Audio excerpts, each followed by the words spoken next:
Hey, it's Liz. How's it going? What's up, dude? Not much. How's everyone's day been? My day was pretty awful. Don't even want to talk about it.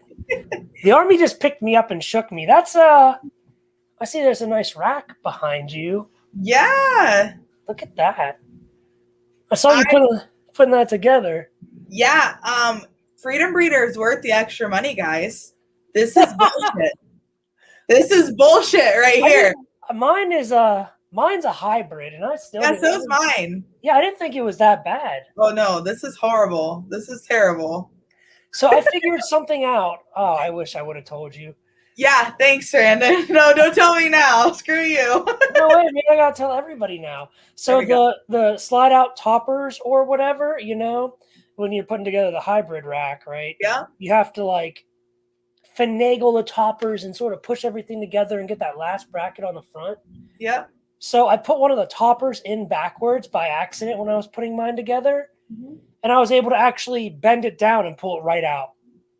And so I figured out I could just build all the frames really fast and easy, slide all the toppers in really fast and easy, and then just stack it up really fast and easy. Yep. Yeah, no, the instructions are crap. There's so many fucking screw. The instructions are just like non-existent. There's like nothing, and there's so many pieces. It's horrible. I will I'm saying I'll probably end up buying a couple more of these because you can pretty much get 2 ARSs for the price of one Freedom Breeder. But I will say that I will be getting probably ARS, but I will be eventually upgrading to the Freedom Breeders because it's worth it. Like it's 100% so worth it. Not sponsored. Anyway, and I'm talking about racks. Tonight we have a very special guest. Abbey Patton is with us today to talk about everything that it goes into being a zookeeper, pretty much. I love that. She has done it all. She's worked at multiple different locations. She's got her croc license, and I think she has her falcon license, or at least was planning on getting it if she doesn't have it yet. Yeah, man. All kinds of stuff. So if you guys have questions about pretty much anything exotic, we're going to put Abbey on the spot. You have any question about any animal, Abbey knows the answer, so ask away. The girl version of Steve Irwin? Yes, the girl version of Steve Irwin. And with that, we're going to bring her in. Hey, Abbey. Hey, Abby. Hey, guys. How's it going? It's going pretty good. I'm so glad to see you guys, and I can't wait to see you in person. Yes, Arlington. I know. I'm ready. Are you so soon? You getting your own table at Arlington, or are you just going as a guest, or what? I'm just gonna hang out with all the cool kids, so whatever that entails. I feel that. Me too. Yes. Spend my imaginary money. Yeah, Kyle and her have this thing where Kyle spends her money and she spends Kyle money, and then neither one of them get anything. It works so great. Because both of us are always broke. I don't know, man. I'm very impulsive. I'm like, if I see something that really like captures me, it has to really drop my jaw. I'll be like, yep, I need it. I don't want it. I need it. Yeah. See, I think that's why it worked with me and Kyle, because Kyle would be like, man, I really want this. I'm like, do it, Kyle. Do it, Kyle. And then I'd be like, man, I really want this. And Kyle would be like, do it, Abbey. I'm just like, oh, I can't. Yeah, it was a lot of fun. So we had a good time. Oh yeah, dude. You, me, and Kyle just sat there. I don't know where Liz was, but we looked at roaches for like an hour. I know. And none of us left with any, which was impressive. Yes. I mean, he was kind of throwing me on some isopods, and I didn't think they could be that cute, but I was like, rubber duckies? Yes. Dude, my girlfriend like makes a living off selling isopods, basically. Like, yep. I'll send you a link to her page. I feel like rubber duckies are cute anyway, but then like the fact that they're named rubber duckies like just adds to the cuteness factor. I totally agree. I think there's this kind that are called like lemon blues, and they really are like a yellow, but it looks like someone took electric blue sand, like our logo over there, like that light shade of blue, and sprinkled it on them. Yep. And I want to get some just to have them to look at. Like, yeah, because they're that pretty, dude. they're fun. They're really cool. Yeah, and isopods are definitely like up and coming, right? Like everyone is getting into isopods now, you know. They're so easy. That's the big thing. Like a lot of the care on them is so simple. Yeah, and then there's I'm sure you have your select species where they're a little more not as tolerant, but for the most part, it's like throw them in a tub, give them some leaf litter and moss, make sure it's wet, and you're good to go. You know? Yeah, dude. I would really like to go because I saw some in the UK that like actually have horns on them, and they were really cool. Yeah, because isopods are technically a type of crustacean, or they're closer to like a crustacean than a beetle or whatever. So I would love to like take a year off and just go all over the place and get like locality-based isopods. I support that 100%. I think that would be like a fun venture. So what do you do? Oh man, I travel the world and just find some cool ass roly-polies. Yeah. Right? Yes. Oh, the dreams. The dreams. Goals. Right? People would be like, I'm living the dream, all depressed at their 9 to 5. And we're actually like playing with our little roly-poly. I call them little Melvins because growing up, Chucky from the Rugrats had Melvin, the little roly-poly that was his pet. Dude, I know this is like weird, but that's like how I learned the concept of like life and death, being a little kid, watching Chucky grow up with, his roly-poly, and then eventually it died, and I was like, oh man, little Melvin. So I would just collect little Melvins from all over the globe. When Rugrats is like seeding that deep, like, in-depth thought into the young minds of children. Yeah. Dude, I still watch, like, I'll rewatch the Rugrats sometimes and Hey Arnold, because I know this is way off topic, but those cartoons. Stoop Kid's gonna leave his stoop.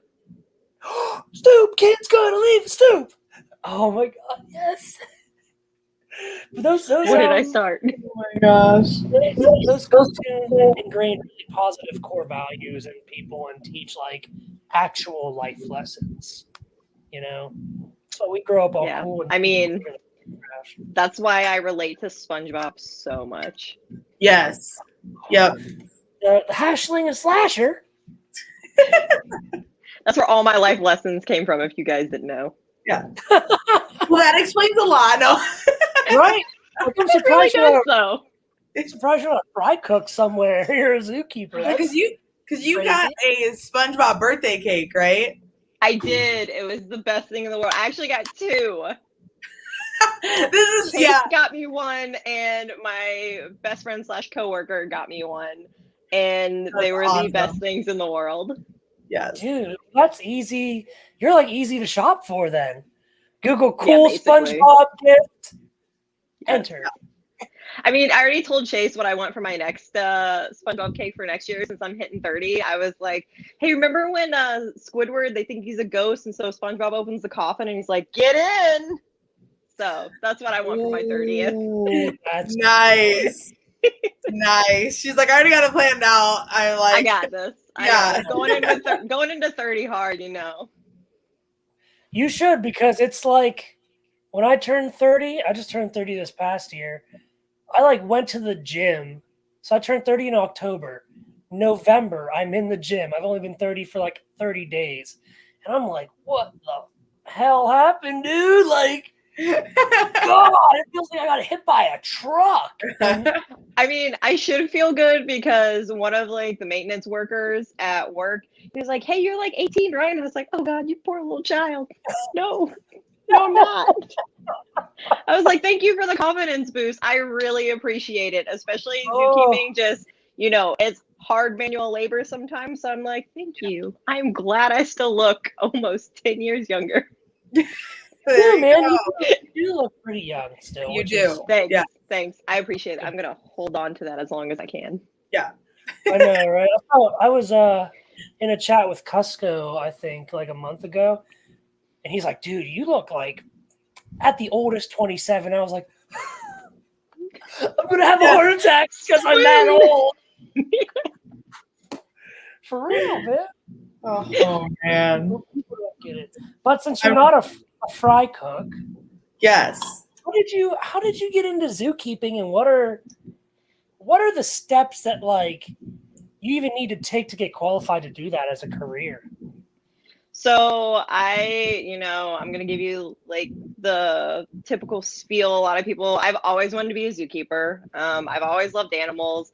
Basically, since I was 7 years old, I told my parents, I'm going to grow up and I'm going to be a zookeeper. And my dream came true. And I went to school for it. Usually nowadays, it's really hard. There's this whole thing about AZA institutions and things like that. But a lot of places really want some sort of bachelor's degree. People can get away with a psychology degree and stuff like that, but they kind of look for mostly biological sciences. So I got one specifically in zoology. So I went for zoo and aquarium sciences. So I tried to focus as much as I could on just becoming a zookeeper, and then a bunch of internships and all of that fun jazz. And I was able to get my foot in the door, and it kind of just went from there. And thankfully, it did.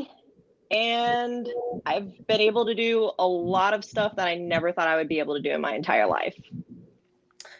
Dude, awesome. I know. I started scrolling like today. I was trying to think of like the best questions to ask you, like things that really could make you think before you answer, because those are like questions I like to come up with. And I'm scrolling through, and I honestly couldn't think of anything that great because I was too busy being jealous of your life. Yes. Even so, like, I asked my girlfriend, I'm like, hey, do you have any like questions that, you want me to ask Abby? And she's like, yeah, can we trade lives? And I was just like, no. And she's like, has anything ever tried to eat her? So just let me get that out of the way. Yeah. I mean, it comes with the territory. Even like we always tell guests when we're doing presentations and stuff, these are still wild animals. We haven't tamed them. We just try to create a bond with them and positive reinforcement and stuff like that. I've been bitten my fair share of kinkajous. Actually, I got bit in the hand by a kinkajou, swelled up pretty bad. I was a reptile keeper for a while, so bull snakes, king snakes, all of that stuff. Every time they get feisty. My worst is actually a spider monkey to the knee. So that's my worst injury in my entire career. So I have seen pictures of this. I was called when this happened. Oh yeah, it was a bad bite for sure. Yeah. And I was just reminded of it because I accidentally kneed the door with my scar. So it hurt really bad just today. Yep. Damn, a spider monkey. Yeah. Yo, that, dude. No way. Yeah, but other than that, I mean, like I said, it comes with the territory, but I mean, it's just a learning experience, and it was able to put more protocols in place and things like that just to make sure everything's safer for both us and the animals. That's good. Yeah. So what are your like day-to-day responsibilities? What's your, I guess, what are the average Joe would call your 9 to 5? What does that entail? Oh, I know. You're a zookeeper, right? So you get to cuddle with cute animals all day. Like there's no actual work involved, right? Unfortunately, it's still like your guys' jobs, but I actually have to go to mine. I don't get to hang out at home and do all that stuff there. Damn. I have to go somewhere, but it's a lot of cleaning, a lot of feeding and caring for the animals. We do a lot of enrichment, which is basically stimulating the animals, trying to give them either toys, puzzle feeders, anything like that to stimulate their mind or to elicit natural behaviors they do in the wild, and a lot of training and honestly preparing for the next day. Just because we have so much that we have to do, it's easier to just go ahead and prepare for the next day at the end of the first day. So yes. And every now and then there is some quality time that gets spent with some animals when we find some free time, but a lot of cleaning, feeding, trying to educate the public, and it's not the most glamorous thing that everybody thinks it is. I like how you said trying to educate the public. Yeah, I try. I try my hardest. I like to tell everybody that I am full of random animal facts that I will tell you whether you care about them or not.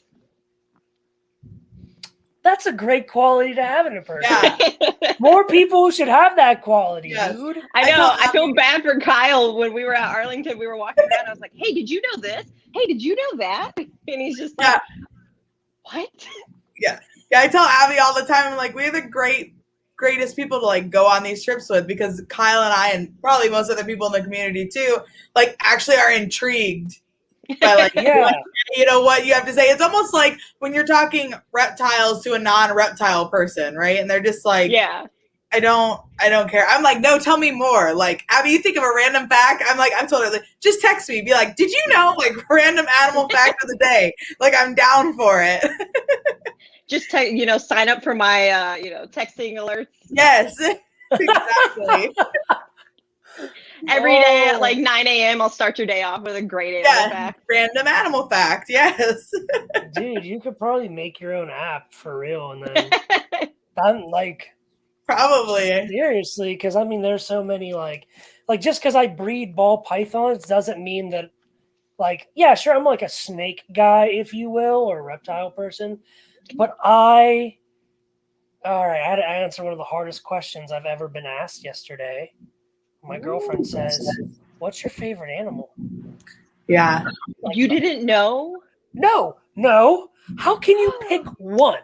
How in the world of every creature in the entire universe, like if I could like take humans, pick them up and throw them to the moon, everything on Earth would be my favorite. Right.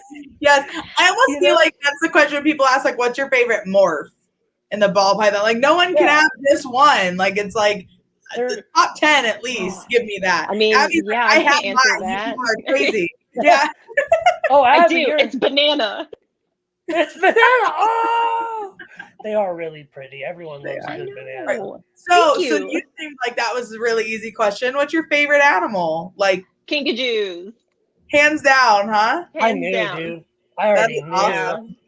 And if you would have asked me maybe 3 years ago, I probably would have given you a different answer. But ever since working at the Memphis Zoo and working with Benny the kinkajou, I absolutely fell in love with him. And we have this thing in the Zookeeper community called our heart animal. And it's kind of like that one animal that touches you and maybe you were able to train with it and you both learned so much from each other and they excelled your career in some way or another. And if they pass or anything like that, it's just like gut wrenching and devastating. He was mine. And ever since then, I was like, man, kinkajous are the best.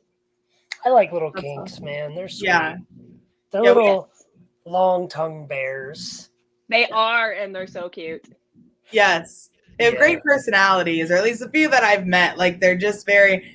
I always think of it because, like, I have sugar gliders, right? And then I used to have friends that had, like, ferrets when they were here. It's almost like you took a glider and a ferret and, like, put it together and it made this, like, adorable little kinkajou bear thing. They're very similar in that, like, personalities and stuff. I love their eyes. Like, I could just stare. The ones that have murder in them. It makes me feel at home. Yeah. No, it's I take care of 3 currently. One of them's basically like my best friend. The other one, she came from an abusive place. So she's kind of iffy. We were doing really good and she kind of took a step back. So we were working on it, but she's actually the one that bit me, but it's hilarious because I shouldn't say it's hilarious. She actually bit my curator first and then she bit me. And the whole time he was like those damn backward ankles because you couldn't get him off. Like he couldn't get her off of them because they actually have their ankles. They can rotate them backwards so they can climb. So she kind of like locked onto him. So like I would honestly probably rather be bit by anything else besides a kinkajou that you can't get off of you. Yeah, dude. Yes. Oh, no, that's rough. She's like, nope, I'm on now, and we're. Man. Jeez, that's like I love you so much. You taste so good, and I never want to let you out of my mouth ever. Yeah. Like, dude, that's a good time, I think. I still love her though. Chad says he's never heard of an animal. Can't get heard of a Pikachu. Liz, see, I'm already educated. Look, see, I told you this is gonna be great. Yep. Liz, you take the interview for a minute. I'm gonna. Yeah, sounds good. Do the thing. All right, so I know I talked a little bit in the intro. I believe you have your croc license, right? So I went to AZA's captive crocodile management and biology course. So they basically train you kind of how to be like Steve Irwin. You learn about every single croc species, their biology, their life history, basically everything you can know about crocodilians is shoved into a week-long course. And it's kind of like school. We were there at the St. Augustine Alligator Farm at 7 in the morning, and some nights we didn't leave until 8 at night. Oh, that's my Loki bear. Yeah. That's Chad, that is a Pikachu. Yes. Find some more cool ones. You guys keep going. I'm gonna have fun with this. But the best day was the very last day. It was actually jump school, and we got to jump and learn the techniques of manually restraining crocodilians. And my favorite was that we got to pick our own alligator. And of course, go big or go home. We picked the 14-foot alligator to pull out of the pool and rope and everything for restraining. So it was a great experience. And I think you are able to take it not being part of an AZA institution or a member of AZA. It's just a lot more expensive. But if anyone's looking at taking care of crocodilians or anything like that, it's definitely a good thing to have in the repertoire. Yes, there's another Pikachu picture. Look, yes, look, so cute. So, do you need any other?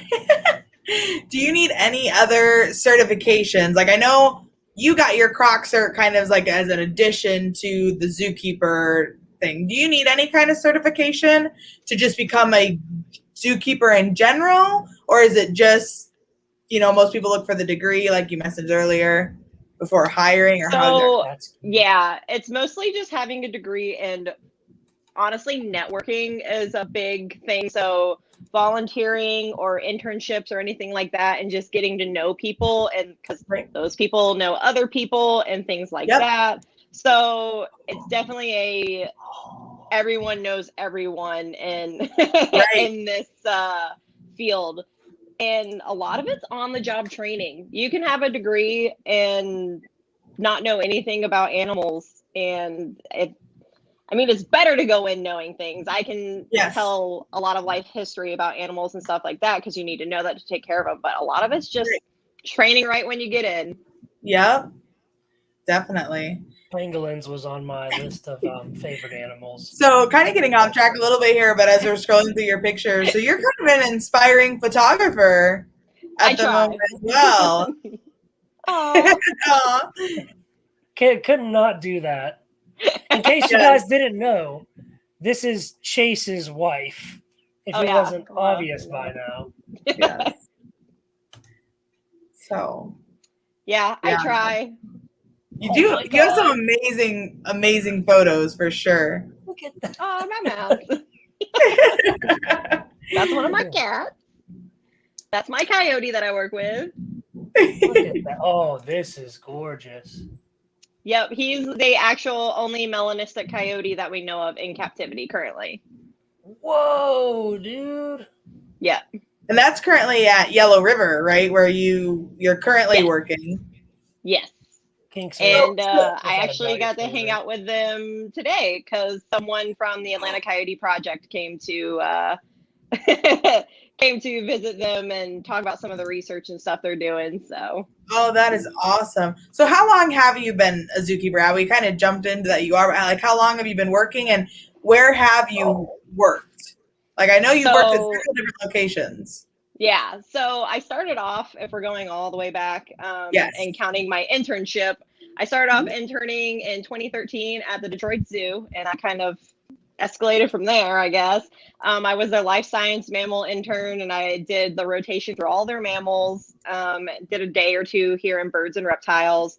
Then I worked as the goat yard attendant and pony ride attendant at the Potter Park Zoo in Lansing, Michigan, right next to Michigan State University, where I went to school. And honestly, I was one of the lucky ones. I got a job right out of college. And I applied to the Memphis Zoo because my parents lived in Knoxville. And I was like, well, can't really get a zookeeping job if you're keeping yourself to one area. So I'll try. And my old curator called me up and interviewed me and said, hey, it was for a mammal position. And he said, hey, we're actually needing a swing keeper position.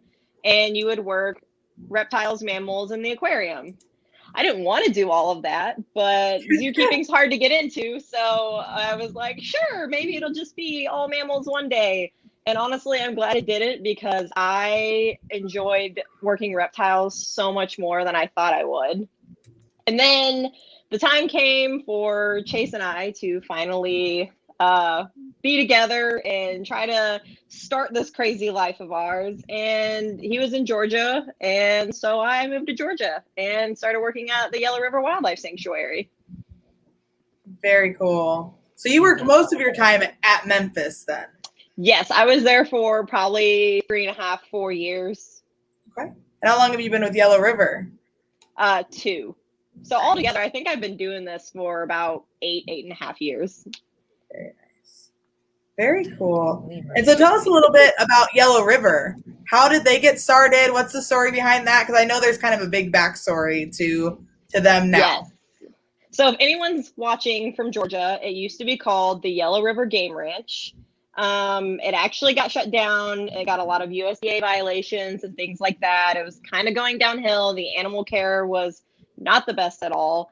And so finally they came in, completely shut it down, and rehomed all the animals. Well, they couldn't rehome the bison or bears because they had 9 bison and 4 bears, and bears in the wild can't even find a home if they're a nuisance bear. So finding 4 homes for 400 plus pound bears was going to be difficult. So unfortunately, it was either someone buy the place and save them, or they were going to be euthanized. And actually, my bosses came in. They're the new owners and bought it basically just to save the bears and bison. And they changed the name to the Yellow River Wildlife Sanctuary. And it kind of, I've basically been there from the beginning. It was absolutely nothing when I got there, just the animals that they had left over, which were the bison, bears, 2 black vultures, and some pigs. And we've built it up to, like I was telling you, we saw over 7,000 guests this past week for spring break, and we have so many animals that we've been able to give homes to. So it's been pretty amazing. That is so awesome. How many species, roughly, I don't know if you know, are you guys at now?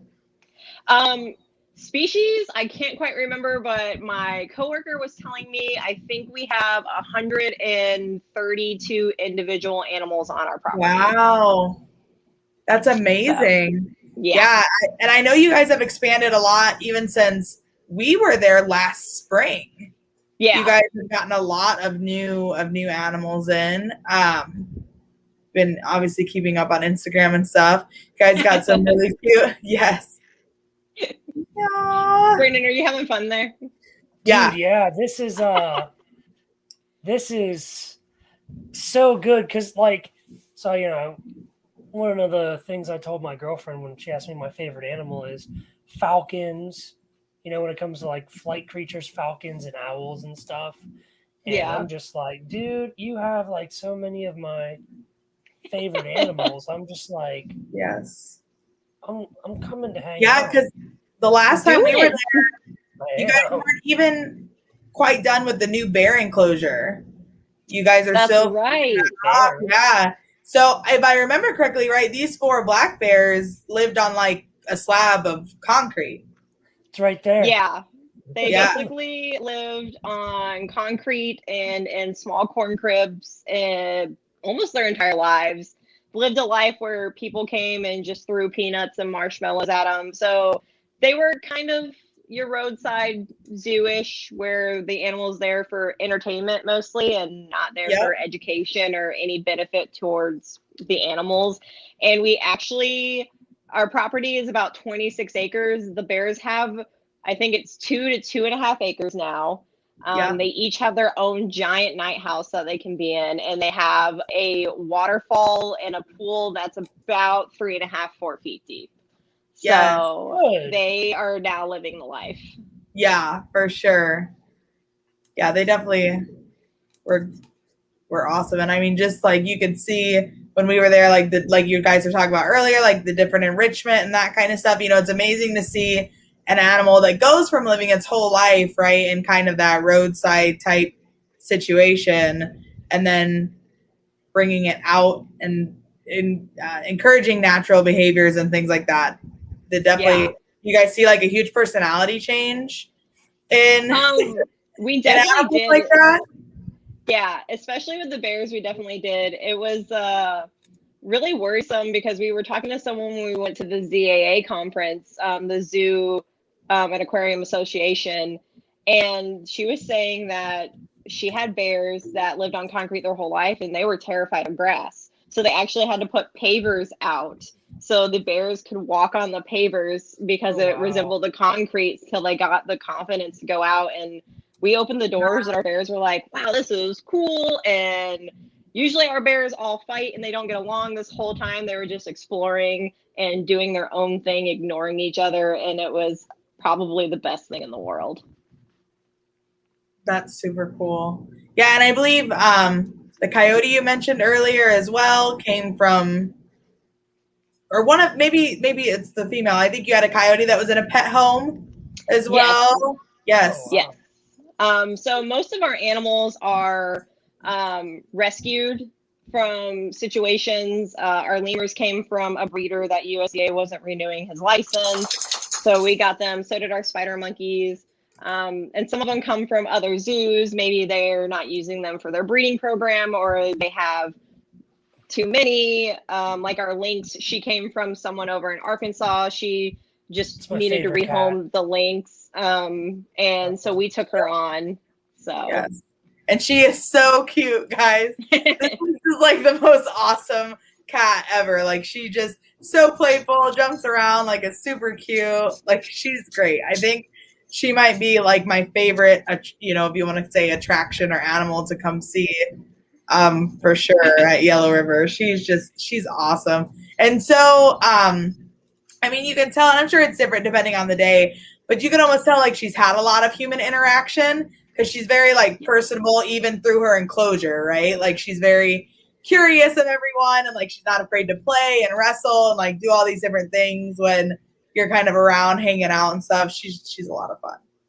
Yeah, she's definitely, all the people that come to visit love her, and they always, when we walk by, we actually hand raise her, so when we walk by, they're just like, oh my gosh, she's getting up to see us. And it's like, oh yeah, I'll just let you keep pretending it's not that she wants to come see me or nothing. Yeah, exactly. Yes. I don't want to ruin that magic. Yes. Then you also had that, I believe you also hand raised one of your ringtails, lemurs, as well. Queen Julianne. We thought it was a boy, so King Julian, but she's now Queen Julianne. So yes. She's one of the, I guess, species in my repertoire that I've hand raised. I've got to hand raise a sloth at the Memphis Zoo, and then her and helping hand raise our lynx. That's awesome. Yeah, definitely cool. I remember when we were there, I think you guys had kind of just weaned her back into the troop. Like, she hadn't been there very long.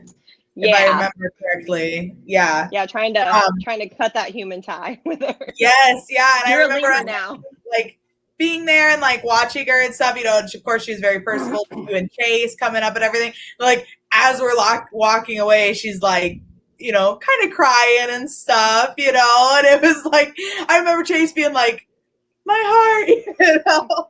Yeah, she thinks she's people sometimes. Yeah, I'm like, I think she definitely grew on him a bit. For sure. I love it, yeah.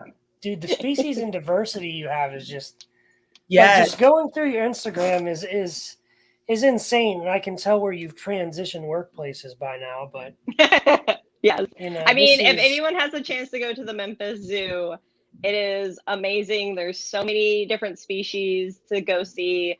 I worked in the nocturnal building. There's honestly some species in there that you cannot see anywhere else unless you travel to Europe and stuff like that. I worked with the only bear cuscus in North America, the only slender lorises in North America. We had wombats and pangolins. I got to work with them while they were there, obviously, if you saw. That was also of my top 3. The pangolins, yes. Pangolin, yeah. So Pikachu is like your favorite animal, but is it your favorite animal species to like work with? Like, do you have a specific animal species that you were just like very excited to be able to be working with that species? So it's weird. I always told myself I'm going to be an elephant keeper. I love elephants. You know how people are, I'm going to work with dolphins and whales. Like, I was like, I'm going to work with elephants. And it kind of didn't work out that way. And when I became a swing keeper, I enjoyed the challenge and the fast pace of each day not being the same and seeing different species all the time, where I was telling myself, I might just want to be a swing keeper for the rest of my life. And that's kind of what I'm doing now, because I take care of everything at Yellow River. But at Memphis, I really enjoyed working with the Komodos. That was surprising to me. I loved working with the Komodos. And the nocturnal. That's like every reptile keeper is like, that's the one animal I would work with. I would love, like, you know, I didn't think I'd like it. Dude, I would love to put armor on one and ride it into battle. Yeah. Like, they're so fearsome. I mean, you might scroll past them. There's pictures of me in there with our largest male Komodo. We had to end up going in and hand feeding him and taking care of him because he actually got cataracts and was blind in both of his eyes. So we had to like go in and clean with him and everything. So we were basically free contact with him, but had protection with us at all times just in case. But Jeff wasn't going to do anything. He's actually my favorite Komodo I worked with. He's very famous. His name's Hollywood Jeff. He came from the LA Zoo. He actually bit Sharon Stone's husband's toe off. Dude, that's awesome. Yes. And this, guys, is why you don't wear sandals or flip-flops around monitors. Yeah. He's also famous because if anybody enjoys reading and learning about things, the book The Lizard King is about trying to bring down Anson Wong, the reptile smuggler back in the day. And Jeff is actually the first Komodo dragon smuggled into the United States by Anson Wong. Wow. So how old is Jeff then? Do they have roughly, I'm sure. He is still kicking it. I check in with my old coworkers all the time because I love him so much. Right now, I think he's about 23. 23 or going on 23, around 23, 24. Nice. So, you're a senior citizen. Yeah. He is a senior citizen in Komodo years. Yeah, right. Usually their average life expectancy is about 18 to 20 years old. So yeah. I'm getting when I head out your way, I'm getting a colony of bats. I gotta switch screens. It's weird when I'm talking and not looking at you. When I head out your way, I'm building a 3-piece aviary so I can get an owl, a falcon, and then a colony of bats. Do it. Bats are the best. I was going to say, in the nocturnal building, I do miss working with the bats because I kind of just, when everybody was like, oh, she's in there with the bats. They're going to eat her and get stuck in her hair. And I'm just like, nah. Yeah, the white Egyptians, these right here, these are gorgeous. Yeah. I love bats. I love them. I think they are so cool. We actually have a breeder just about an hour and a half north of us, but on the Iowa side, she does skunks and bats, which I think is like a really interesting combination. But she does more like rehabilitation with bats and stuff. So she's like, if you find a bat or you have a bat in your house, you can like call her. She does like the surrounding area. She'll come get it, either relocate it if it's injured, whatever. So very cool. But yeah, she's come to some of the local like reptile shows and stuff just to kind of do education, but she does have a couple bats that are like, I guess, pets that she brings around for people to see and stuff. And they're so cool. They're some awesome animals. I loved working with them. Our bat exhibit was like this long tunnel with glass all the way down on both sides. And I think we had a couple hundred bats in there. We had bulldog bats, Egyptian bats, and Seba's bats. And it was just so cool walking through there and bats flying past you. And everyone's always wondering why they haven't like hit me or attacked me or anything. And it's just like, the only time I ever got hit in the face by a bat is when I accidentally juked one out when I was going one way and I decided, oh no, I don't need to do that. And in a split second changed my mind. The bat had already calculated where I was going. So when I kind of was like, oh no, never mind. Oh no. Caught me right in the face. And I was just like, oh, bat, I'm so sorry. Right. And at that point, right, that's how like most animal people are, right? Like we screw up. We're like, I'm so sorry. You're never like, oh, some bat, you know, yeah, in the face. Right. Oh my gosh, look at that picture. Yeah, I'll go back. There's like, you have like a couple that intense look. So really good photos. Yeah. I have to know, Abby, like if you're in, so did you work with a lot of big cats? No, it's one of those things where I've always wanted to work with big cats. It's a possibility at Yellow River now, since we are a sanctuary and we can take in animals. It's mostly when we buy our property next door, we're thinking about doing a savanna and stuff like that. So the owners were like, don't, the cats might be, you know, in the future. So I'm like holding out for it. Right. Nice. I was going to say, because I've seen some of your pictures and you have some really amazing big cat photos. I imagine you took these at Memphis. Yeah, I usually spent my lunch times in cat country because I just love taking photos of the cats. Yes. And you have some photos where like these cats have some pretty intense looks on their faces. You know what I mean? Yes. And so have you ever been in a situation, and I mean I'm not saying obviously that you were fearful or anything like that, but have you been in a situation where if a cat is looking at you like that, like what are the steps kind of that you take, or are you never really put in a situation where it's going to be an issue? Is there kind of always some kind of barrier, or what is the protocol for something like that? So there's two types of ways to work animals. We call them free contact and protected contact. So free contact means you enter the same space as an animal. Like me holding the Komodo right there, that would be free contact. Right. Protected contact means there's always a barrier between you and the animal. And usually when you're working dangerous animals, we call them class 1s, bears, lions, tigers, elephants, rhinos, things like that. That's protected contact. So you will never be in the same space as the animal. So hopefully there will never be an instance that you need to get away or get out. Unfortunately, mistakes do happen. One of the biggest faults of zookeepers is getting in a routine, because mistakes can go wrong when you're in a routine. I mean, everyone's made them. Leave a lock unlocked. I mean, you guys maybe accidentally leave a tub cracked or something like that. So 100%. Being in a routine is definitely dangerous for zookeepers, because then bad things can happen, which I enjoyed being a swing because it always left you on your toes. You're coming into a building not knowing who did what the day before. So you're kind of having to get all this information and keep your brain working. So you're not doing the same thing over and over every day. It's the same. Yes.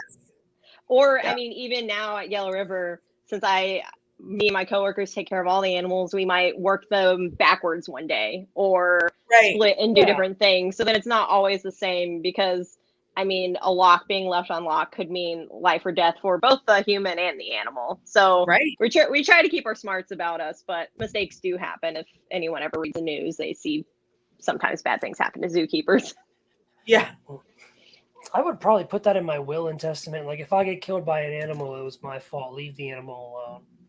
Usually, unfortunately, in the world of, I guess, zoos and other things, humans' lives are more important. But we do try our best with multiple containments and things like that to make sure the animal can't be put in situations like that. And we run drills. We have protocols written down. We have teams of people that have specific jobs if something goes wrong, to make sure it's executed perfectly, to make sure that all steps are taken, and that's almost the absolute final step if everything else goes wrong. Right. Yeah. That's what's up. Yeah, like even your guys, I know we kind of got to see, you know, outside from like the bear enclosure that you had there at Yellow River. You know, it's like there's an alleyway, and then there's like a whole nother gated area where you could kind of go into like the night houses, but then there's like a back door where like the bears kind of go out that way, and you could see when you guys were cleaning, like you shuffle everything around, and there's never like a moment. There's never like a moment where you have to go in and be in contact with that animal in order to move them to another to a safe area, you know, for cleaning and stuff like that. So it's very interesting to kind of see, you know, a behind the scenes how, but it's almost like a maze when you first look at it. You know, it's just like this giant. It's like, all right, that one goes there, and that one goes there, and this one leads to here. You know, and it just kind of all works around so that it's definitely crazy, especially when you have multiple people. Like we have this fancy board. I say fancy. It's just laid out for the yard. So if someone's in the yard, when you first walk in, you see this board. So if, say, I'm in the yard and my coworker comes in, they're not like, all right, I'm going to let the bears out. It's like, no, I'm in there. And we do call out on our radio all the time, like shifting the bears and giving them access or entering the yard. So at least there's someone has heard me going into places, so they know. Yeah, very cool. Very interesting. All right, we're gonna get into like some fun questions now, right? Like kind of theoretical, but the first one, this is Brandon's like, what is one gross smell that you'll never get used to? Okay. I've got two that have sent me. Okay, Wolverine poop. They're disgusting. Anything that eats fish is nasty. The absolute worst smell in the entire world that I have smelled was when I had to collect a regurgitated rat from our king cobra that had sat in his digestive system for days. I can believe that. Oh yeah. 100% can believe that. Yes. Yeah, the smell of rotting and decaying flesh is in a league of its own. Yeah, no, those are, I almost lost it on that one. Basically, anything that eats fish on a regular basis as part of its diet is a no-go for me. Very interesting. Yeah. I can see that though, because I have an Asian water monitor, and we feed him lots of fish because it's very natural for him. It's easy to get a hold of. It's a whole prey item. And I mean, yes, there are days where I come down into my reptile room and I'm like, what died? Like, what in my room right now is dead? And like 9 times out of 10, you know, it's his water or whatever, you know, sort of switching it out. You know, the other 1 out of 10 times it's like that dead rat that you threw away that I forgot in the trash and like didn't take the trash out that, you know, that day or whatever. But yes, no, I can see that because it's a pretty bad smell for sure. That's another one too. When we would feed, because we would have specific feed dates for our herpetarium. So we feed all the snakes on one day, and then the next day you go in and you clean them out. And then if that snake somehow hit it, and you're just like, cool, or someone didn't check good enough, and you go in and you're just like, I'm so glad this has sat for 3 days. This is neat. Yes. Yeah, it's one of those, you know, you have those times you're like, I'm sure you guys, like, you open the enclosure, but, you know, reptile people, you open the tub and you're like, oh, okay, they buried it. They must have killed it and buried it and didn't eat it. So you pull the snake out, you're like digging around, and, you know, sure enough, there's a dead rat sitting somewhere in the tub. So, yeah, you gotta love that. Open the door, open the tub, and there's like that fresh whiff of like, all right, I see what you did there. There's something in here. Yeah, right. You can smell it as soon as I walk in. As soon as I walk in, I'm like, something died, someone regurged, and it's funny because you can like almost smell it out too, right? Like if you're in the big room, you know, you're like, all right, I know it's isolated to like these 6 tubs. So you go through and you're like opening the tubs. As soon as you open the one, you get like a huge waft of it, and it's like I can smell it because we're talking about it right now. Yeah. So Brandon's like, shit, I forgot a rat. So we usually feed frozen thawed all the time, and so we usually pull them out of the freezer, put them in the fridge to thaw overnight, and then we'll heat them up on like a plate. Let me tell you, for getting a guinea pig or rabbit on that hot plate and not turning it over to let it cook properly, that is awful. Oh God, yeah. That is awful. That's bad. Oh no. Oh, I believe it. Yeah. I love rhinos. All right. So, yes, super cool. So after working with animals as a job, do you feel like having pets is like work, or do you still have like lots of pets at home and do you enjoy having them? I was like, no, I just love animals. I'm a workaholic, so it's all good. Sometimes I do feel like a workaholic because I do research and everything at home. Like Chase will be doing something and I'm sitting on my iPad just like making sure like all our USDA stuff is on par, or we're talking about getting a different animal and doing research and making sure like cost analysis on it and stuff like that. Yep. So I feel like sometimes I never leave, but I try to separate work and home life. I love my pets. There are some days when I come home and I'm just thankful that cats are self-sufficient. Yes. Especially since I do drive 3 hours total in my day to get to and from work. So if there's like a long day or something happened and I end up staying super late and don't get home until 8:30 at night, it's those are the days I'm just like, man, thank goodness, cats. Yes. Some of your pictures really take my breath away. I'm not even kidding. Like, this right here, I was like, yeah, I really like. If someone watches this video, go back like 10 seconds, you'll see me take a deep breath because I forgot to breathe. I'm serious. Yeah, they're amazing. I know I was going through, like I made like the story announcement, like the thumbnail and stuff, and I started kind of like scrolling through some of your recent ones, and I was like, all right, these are really good. And then I got to like all these, and I was like, my old ones. Yeah, I spent like 3 hours scrolling through your Instagram. I'm pretty sure I saved like 80 pictures, and I'm like, there's no way all of these are gonna fit on like my little yeah, dude. Sorry, but yes. You've captured some very rare, precious moments. A few photos ago, I'm not gonna scroll back to it. That's amazing. Like forward. Yes. But there was a sea lion and it was sticking its nose. The butterfly. Yeah, you captured some rare moments. I know. I'm so mad it's not the best quality, but I'm just so happy I got that photo. But I weirdly would set goals for myself. So at Memphis, we'd have hour lunches. So I would just literally eat my lunch super quick and walk around the zoo for an hour, even though, I mean, I'm already walking and working all day.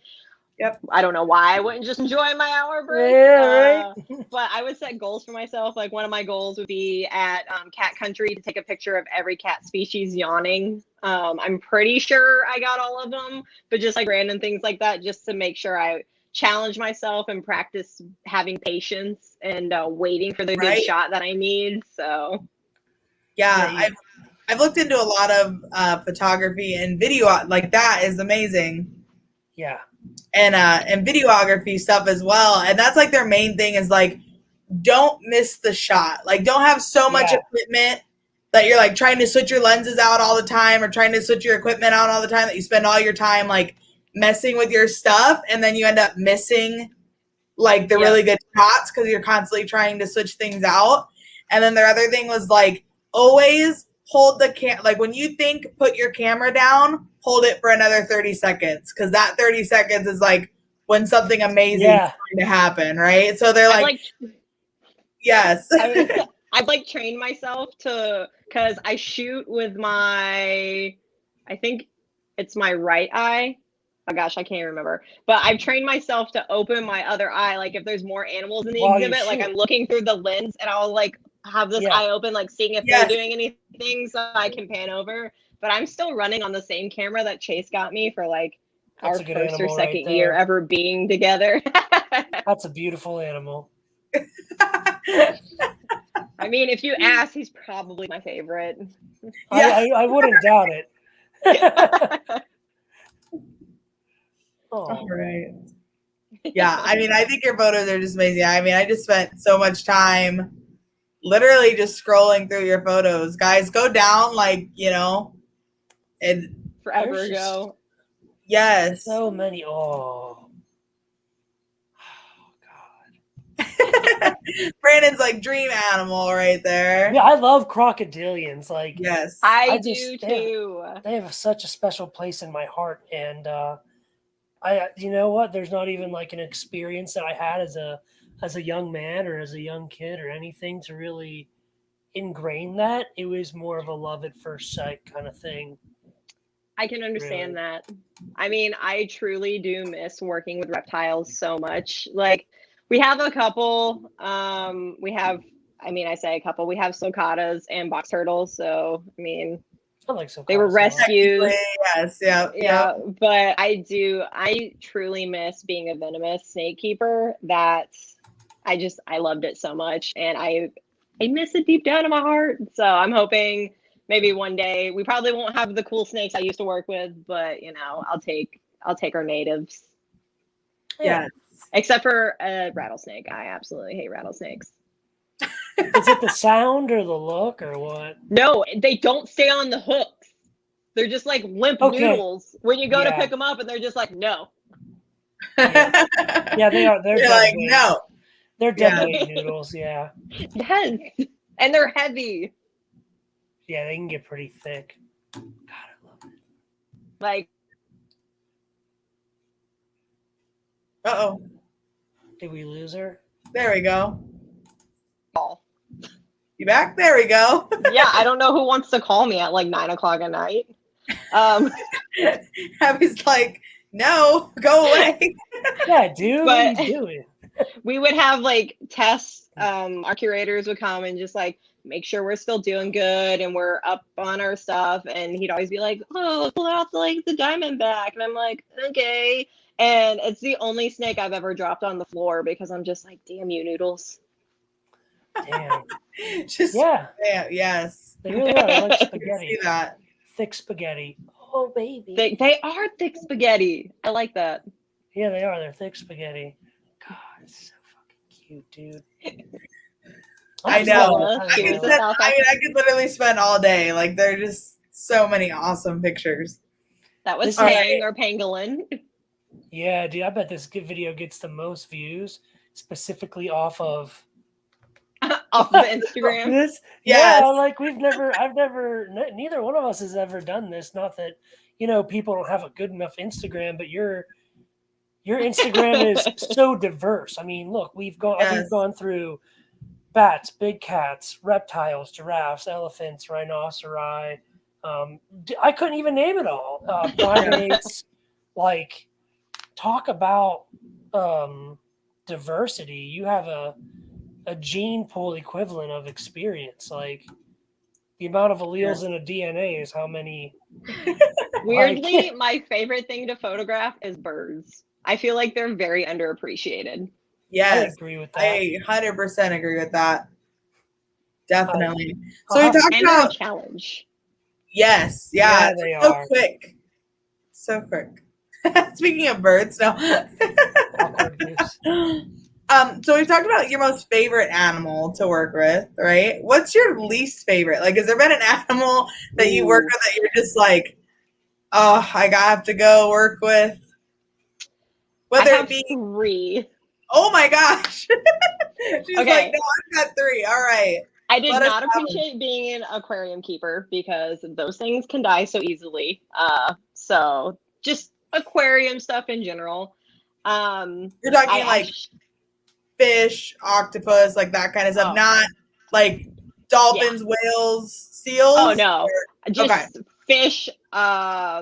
We had a couple of octopus. We had non-aquatic mammals. We had, oh gosh, what was it? The giant roly-poly of the sea. I can't even remember what they're called right now. Okay. But we had a lot of things that were very sensitive, and I was just like, oh man, I really don't want to kill this thing.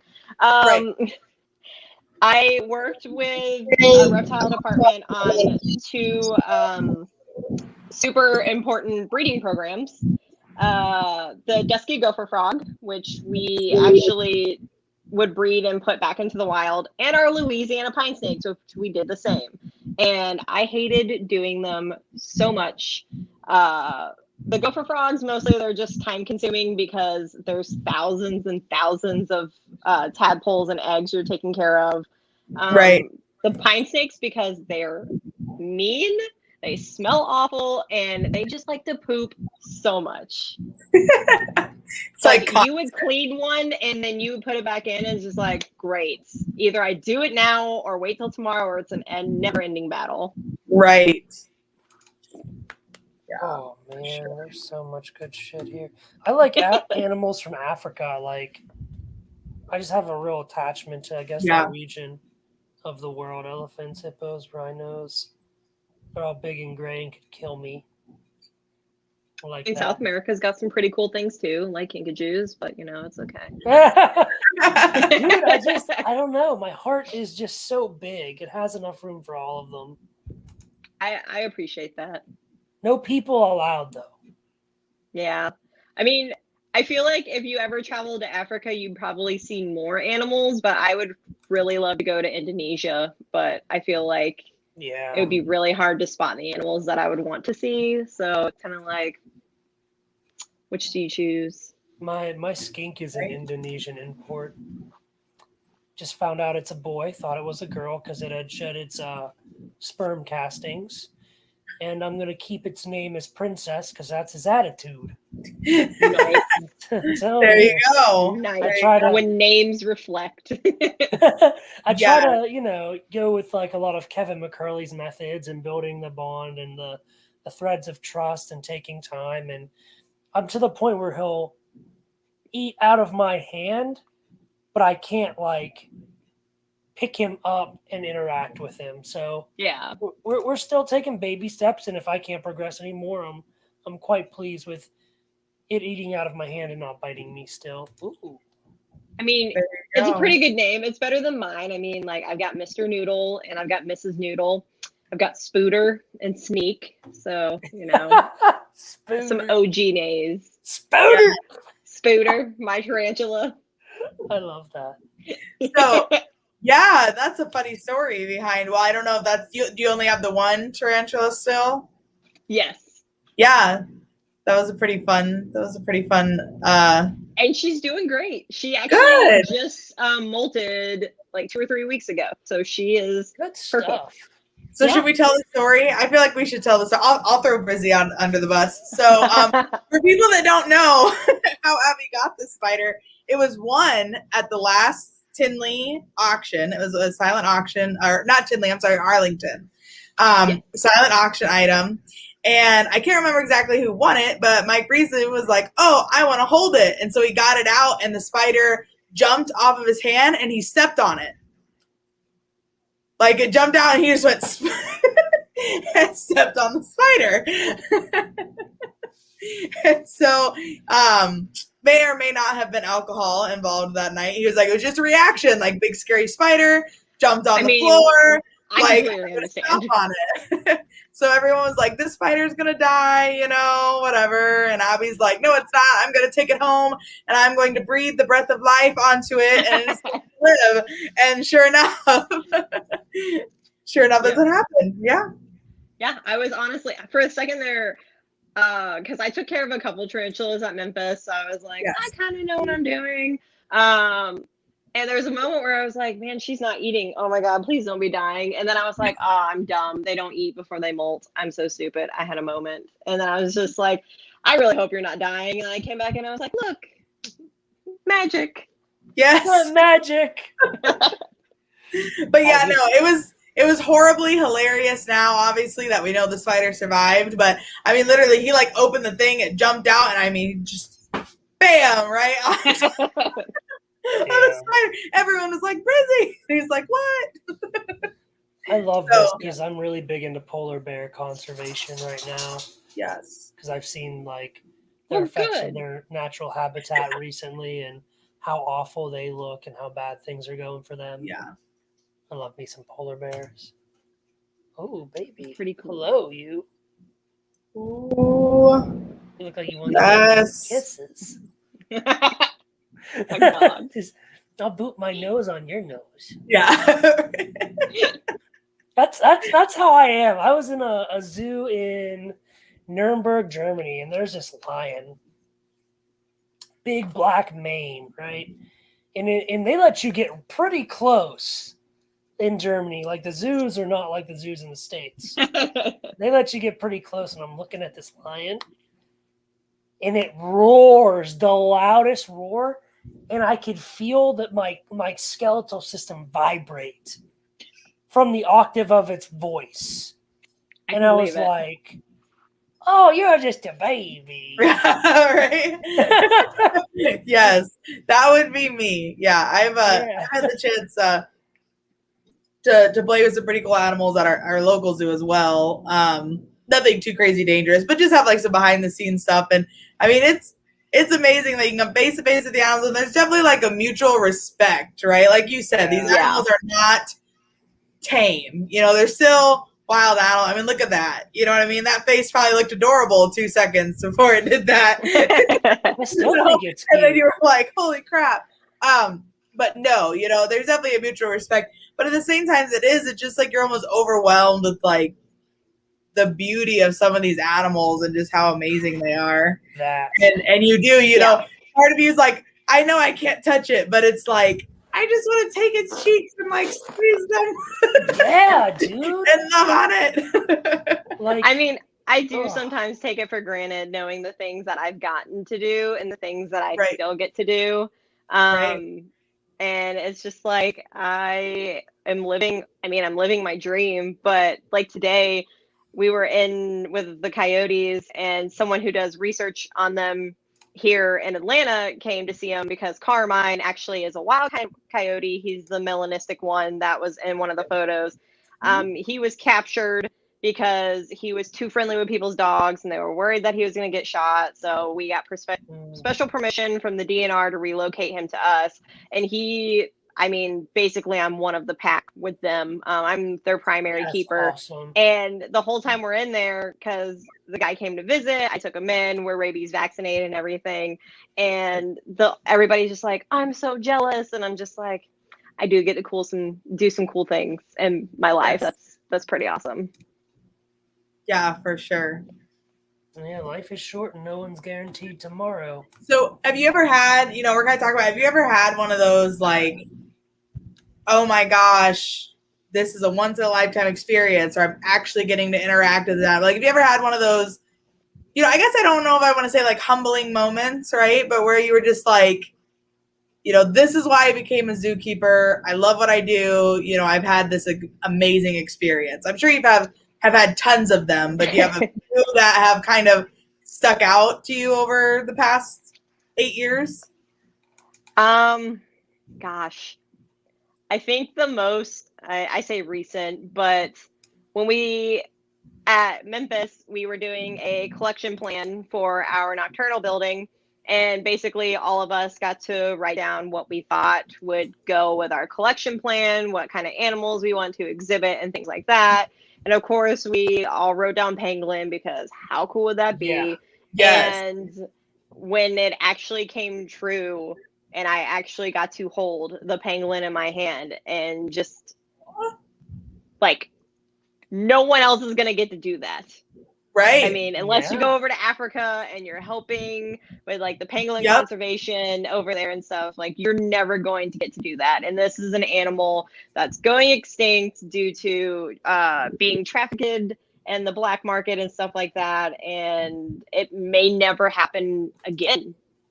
Yeah. And I think that was one of those where I'm like, man, this is why I do what I do. And I am proud of myself today that I come to work every day and get to do this stuff. And I mean, one of the biggest things that we battle every day is like animal rights activists and keyboard warriors and things like that who think that we just keep these animals in cages. Like, these animals eat better than me. These animals have better vet care. Like, they go to the doctor more than I go to the doctor. And I have health insurance. Yeah. I mean, I spend 8+ hours a day with these animals, and I know everything about them, their life history and personalities, to the point where, I mean, I don't want to say they're like pets because they're not, but it's just like, if you come home and you look at your dog and you're like, man, something's wrong. Like, I walk into work and I can tell you all of my animals, who's feeling well, who's not feeling well, and then take action on it. And I don't think people understand what actually goes into the daily life of caring for, I mean, maybe if you're a keeper, like a megafauna like elephants, you've only got 3 animals to take care of. But I mean, on a daily basis, I told you we have like 123 individuals. I mean, every day I go to work and I take care of 123 individual animals. I love that. That's awesome. So yeah, and even going back to the same amount. Yeah, and even going back to the person that is only caring for 3 animals, right? It's like, imagine, like, you know your animals well, and you're taking care of 128. Like, imagine someone who gets to focus 8 hours a day on 3. You know what I mean? They know those animals inside, outside, backwards, left, right. Yeah. You know what I mean? They just know them so well. And of course, when you're running a zoo the size of like Memphis or you know, say, I know near us, it's like Brookfield, you know, Chicago, St. Louis, that kind of stuff. You know, I'm sure you have like your, you know, probably someone in your position, right? That's like overlooking kind of everything. But then you have I'm sure your zookeepers that kind of work specifically with specific exhibits or specific animals or specific areas of the zoo as well. And again, now not only do you have the one person overlooking everything that knows all these animals, now you have your specific people that their focus are this one species or this one environment or whatever the case may be, you know, that they get to spend 8 hours a day just focusing on those particular animals. Yes. And I mean, it's like a catch-22 with a lot of things. It's good and bad because some days, like when I knew like my kinkajou that I worked with wasn't feeling well, I actually had been in the reptile building for my set days there, and I came back and I literally looked at him and said, he doesn't look right. So it's also like getting a fresh eyes on things, and because like I said, like the routine. So always at least having someone double checking almost everything we do. Check the checker. Yeah, pretty much. Like animals, locks, all of that stuff. Yeah, and that makes me think too, you know, they always talk about it like you look at yourself every day, right? So people talk about it all the time with like weight gain and weight loss, right? Like you look at yourself every day. So if you put on like 5 or 10 pounds a month for like 6 months, you don't realize it until you're 6 months down the road. And then you're like, holy shit, like when did I get so fat? Or when did I put on 50 pounds? I can tell it on me. Yes, but then like someone else hasn't seen you for a couple weeks or a couple months. It's like, dude, you got fat, and be like, you know, either you've lost a ton of weight or you've gained a ton of weight or whatever. They always talk about that. So I'm sure it's the same circumstances, right? It's like someone who's been looking at the same animal every single day, especially if it's a slow digression or progress, you know, or even progress. Like I know we do a lot of foster animals and for local shelters and stuff. And it always amazes me to like get an animal in a certain condition and then you see that animal every day for 6 months, but then you look back on a picture of them from like, 4 to 6 months of the past, you're like, oh my gosh, like their fur is brighter, they've put on weight, like they look better physically, you know? So I'm sure you get that too, you know, or if it's an animal that you see every day, you don't notice how far they've come. But if you have someone who's kind of shifting in and out, you know, they could be like, oh my gosh, this animal looks so much better today. Or maybe it doesn't. Like maybe you're like, oh, they don't look as, you know, spunky as they were last week or, you know, whatever is going on. So definitely always good to have a fresh pair of eyes. Oh my gosh, look at the little Kikaju. Dude, yeah. That's Benny. Oh my gosh. Benny boy. You're so tall, like from the ground. Like I know that sounds weird, but I've never seen a Kikaju that someone's not like holding. Yeah. I've never seen them like on the ground, and they're actually kind of like tall off the ground. Like you would expect them to be like my gliders are very my gliders are very like out. Like they walk with like a really wide stance, so they always look super short. I've never seen a Kikaju like walk on all fours. I've always seen them like climbing around on people. They look ridiculous when they're walking and running though, because they like rotate their legs. So yes. All right, so this is kind of a fun question, another one that Brandon came up with. So we name our animals, right? Do you think animals name their keepers? And if so, what would they call you? Oh, what would they call me? Probably the bringer of food. Yeah. The sound that the bucket makes when I'm walking down the other, like ting ting ting, like that's what they call me. Yeah. Yeah. No, actually it's funny because animals can like if you are walking like at Memphis, people would bring keys and stuff. If you're walking with keys, animals can tell keepers' keys from normal people's like car keys and jingling and stuff like that. Like animals, they're smart. So usually like when keys come, like when even if I wasn't working in like the cats, when I'd walk around, they would hear my keys and me not even meaning to, and they'd just be like, "Hey, what's up?" And I'm just like, "No, I'm not. I'm not your person. I'm so sorry." So they probably like that key girl. Yeah, like I said, that's what I mean. It'd be like the ting ting ting or like the jingle. You know, that would be like. Ooh, that's a good one. Yeah, I remember. I used to board my horses at a location that had like 180 acre just free range pasture, and it was a pasture of about 20 to 30 head of horses, and they literally just had like a run of the whole 180 acres.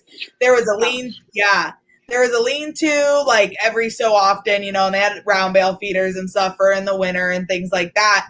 But what was really interesting is the horses could tell the difference between people's car engines. Ooh, that's pretty cool. So you would notice, like, if you would pull up, like, your horses would come running up to the gate from, like, wherever they were at on the 180 acres. Like, you would pretty much pull on the lane and they would start heading. And it would depend on, like, you know, because not all of them would come running. Like, it was just, like, you'd pull up and maybe, like, a friend be coming out to ride and they'd pull up, like, 5 minutes later and, like, then their horses would come running. It was very obvious that they could differentiate between the car or truck engines of the owners when they were coming up. So it was a lot nicer. You don't have to like walk out there and find your horse and all of that. Yeah, it's a lot nicer. And I mean, sometimes they wouldn't, don't get me wrong. Like sometimes they'd be like, "No, screw you, Mom. I don't want to do this today," you know? Not today. But for the most part, you know, they would as soon as you pull on the lane, like you could hear them whinnying and start come running from wherever they were on the 180 acres. So yeah, it was very interesting. And my thought about that too is like the hearing that they would need, like if they're all the way back on 180 acres, they could have been a good like quarter mile away.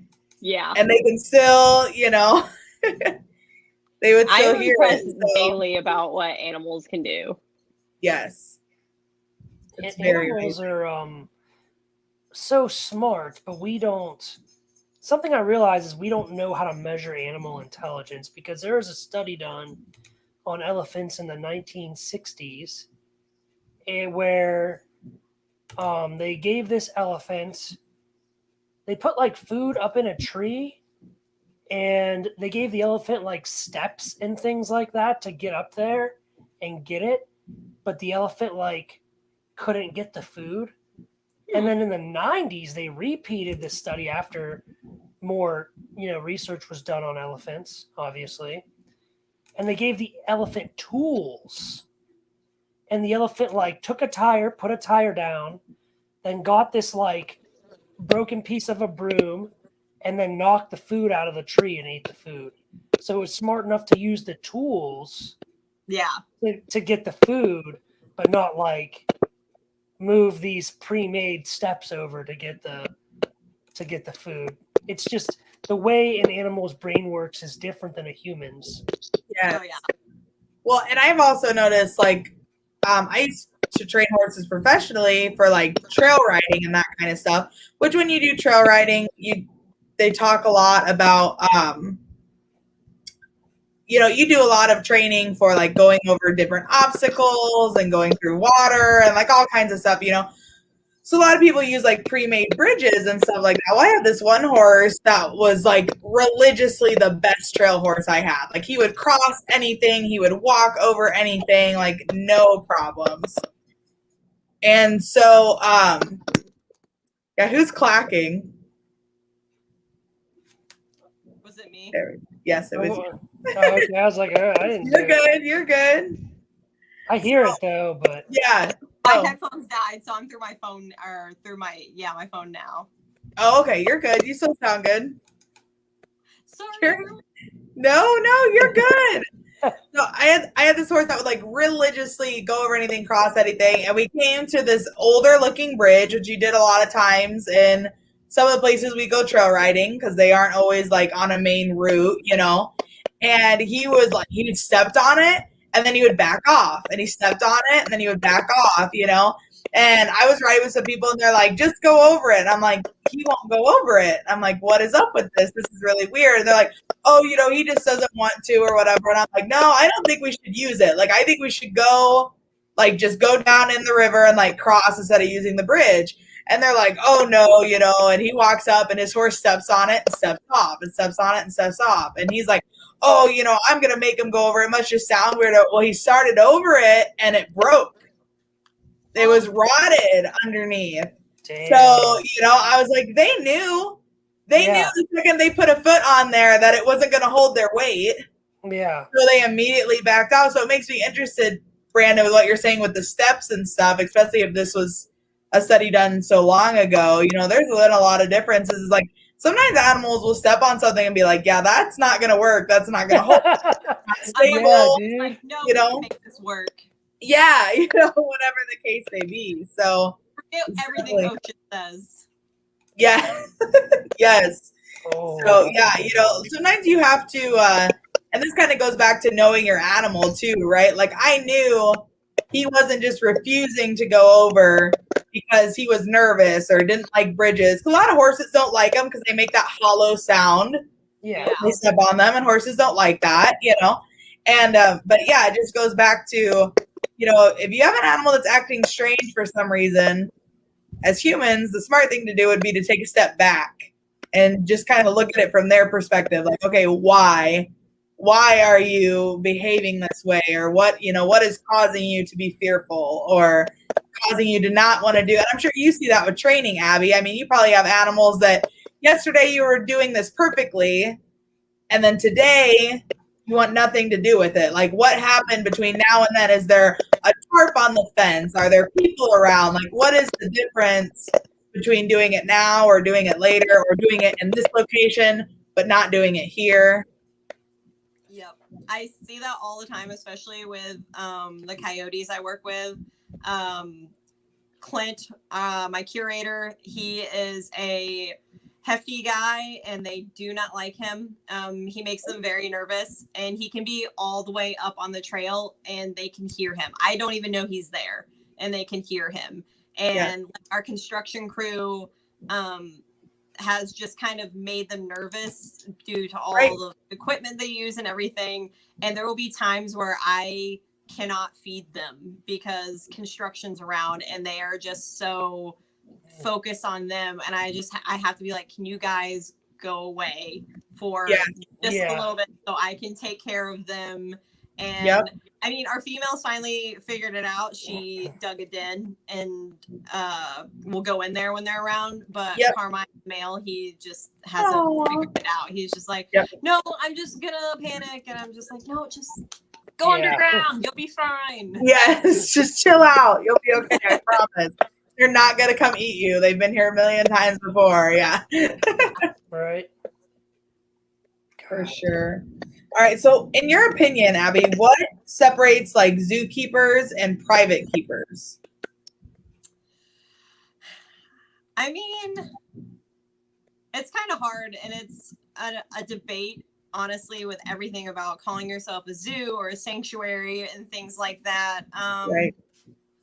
I mean, I guess if we want to get technical, being a zookeeper, working for a facility, whether you're for profit or nonprofit, that usually is open to the public, that's there for education and things like that.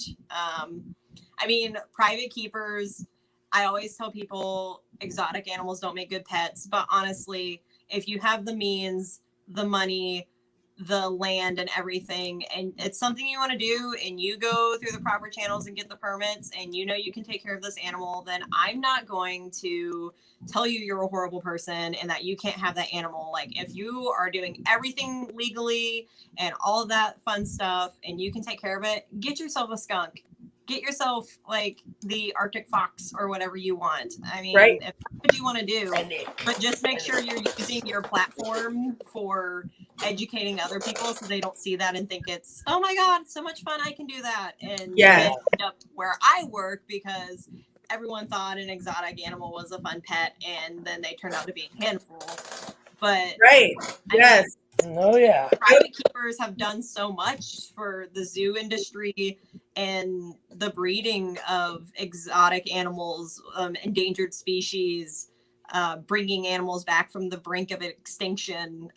So, I mean, they have their own role, and sometimes it's probably better because they're not governed by AZA or other things, and they can do the things that they need and want to do to make sure these animals are successful. Right. No, that's super awesome. Yeah.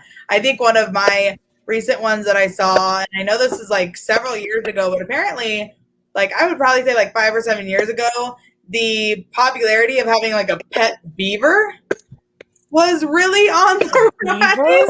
Beaver, yeah. I saw like a little documentary about it the other day. And there was someone that like does a rescue, and she works, and I can't remember, she lives along this big river, and she's like, all right, people, I I rehabilitate beavers, right? Like beaver dams that get destroyed and like pups that get left, you know, she'll take them in, people find them and stuff, you know, and she's like, they are destructive. I spend thousands and thousands of dollars a year on my house because they tear off baseboards and they chew up door frames and they chew off legs of tables overnight, you know, and that kind of stuff. Because she's like, they're beavers, people. Like they chew on wood, they collect things, they build dams. Like that's just what they do. Yeah, like they're not this fun little pet. They are destructive animals. She's like, yes, they're adorable, and yes, they're fun, and they're super cuddly, and they make cute noises. She's like, but trust me, by the time they're old enough to go live outside, like I'm ready to kick them out of the house. They have done so much damage, you know. Yes, so exactly, you know, it's all these people, right? Like showing, oh, look how cute this beaver is swimming in my bathtub, and look how cute it is cuddling with me, and look how cute it is collecting all these different stuffed animals and making like a house out of them.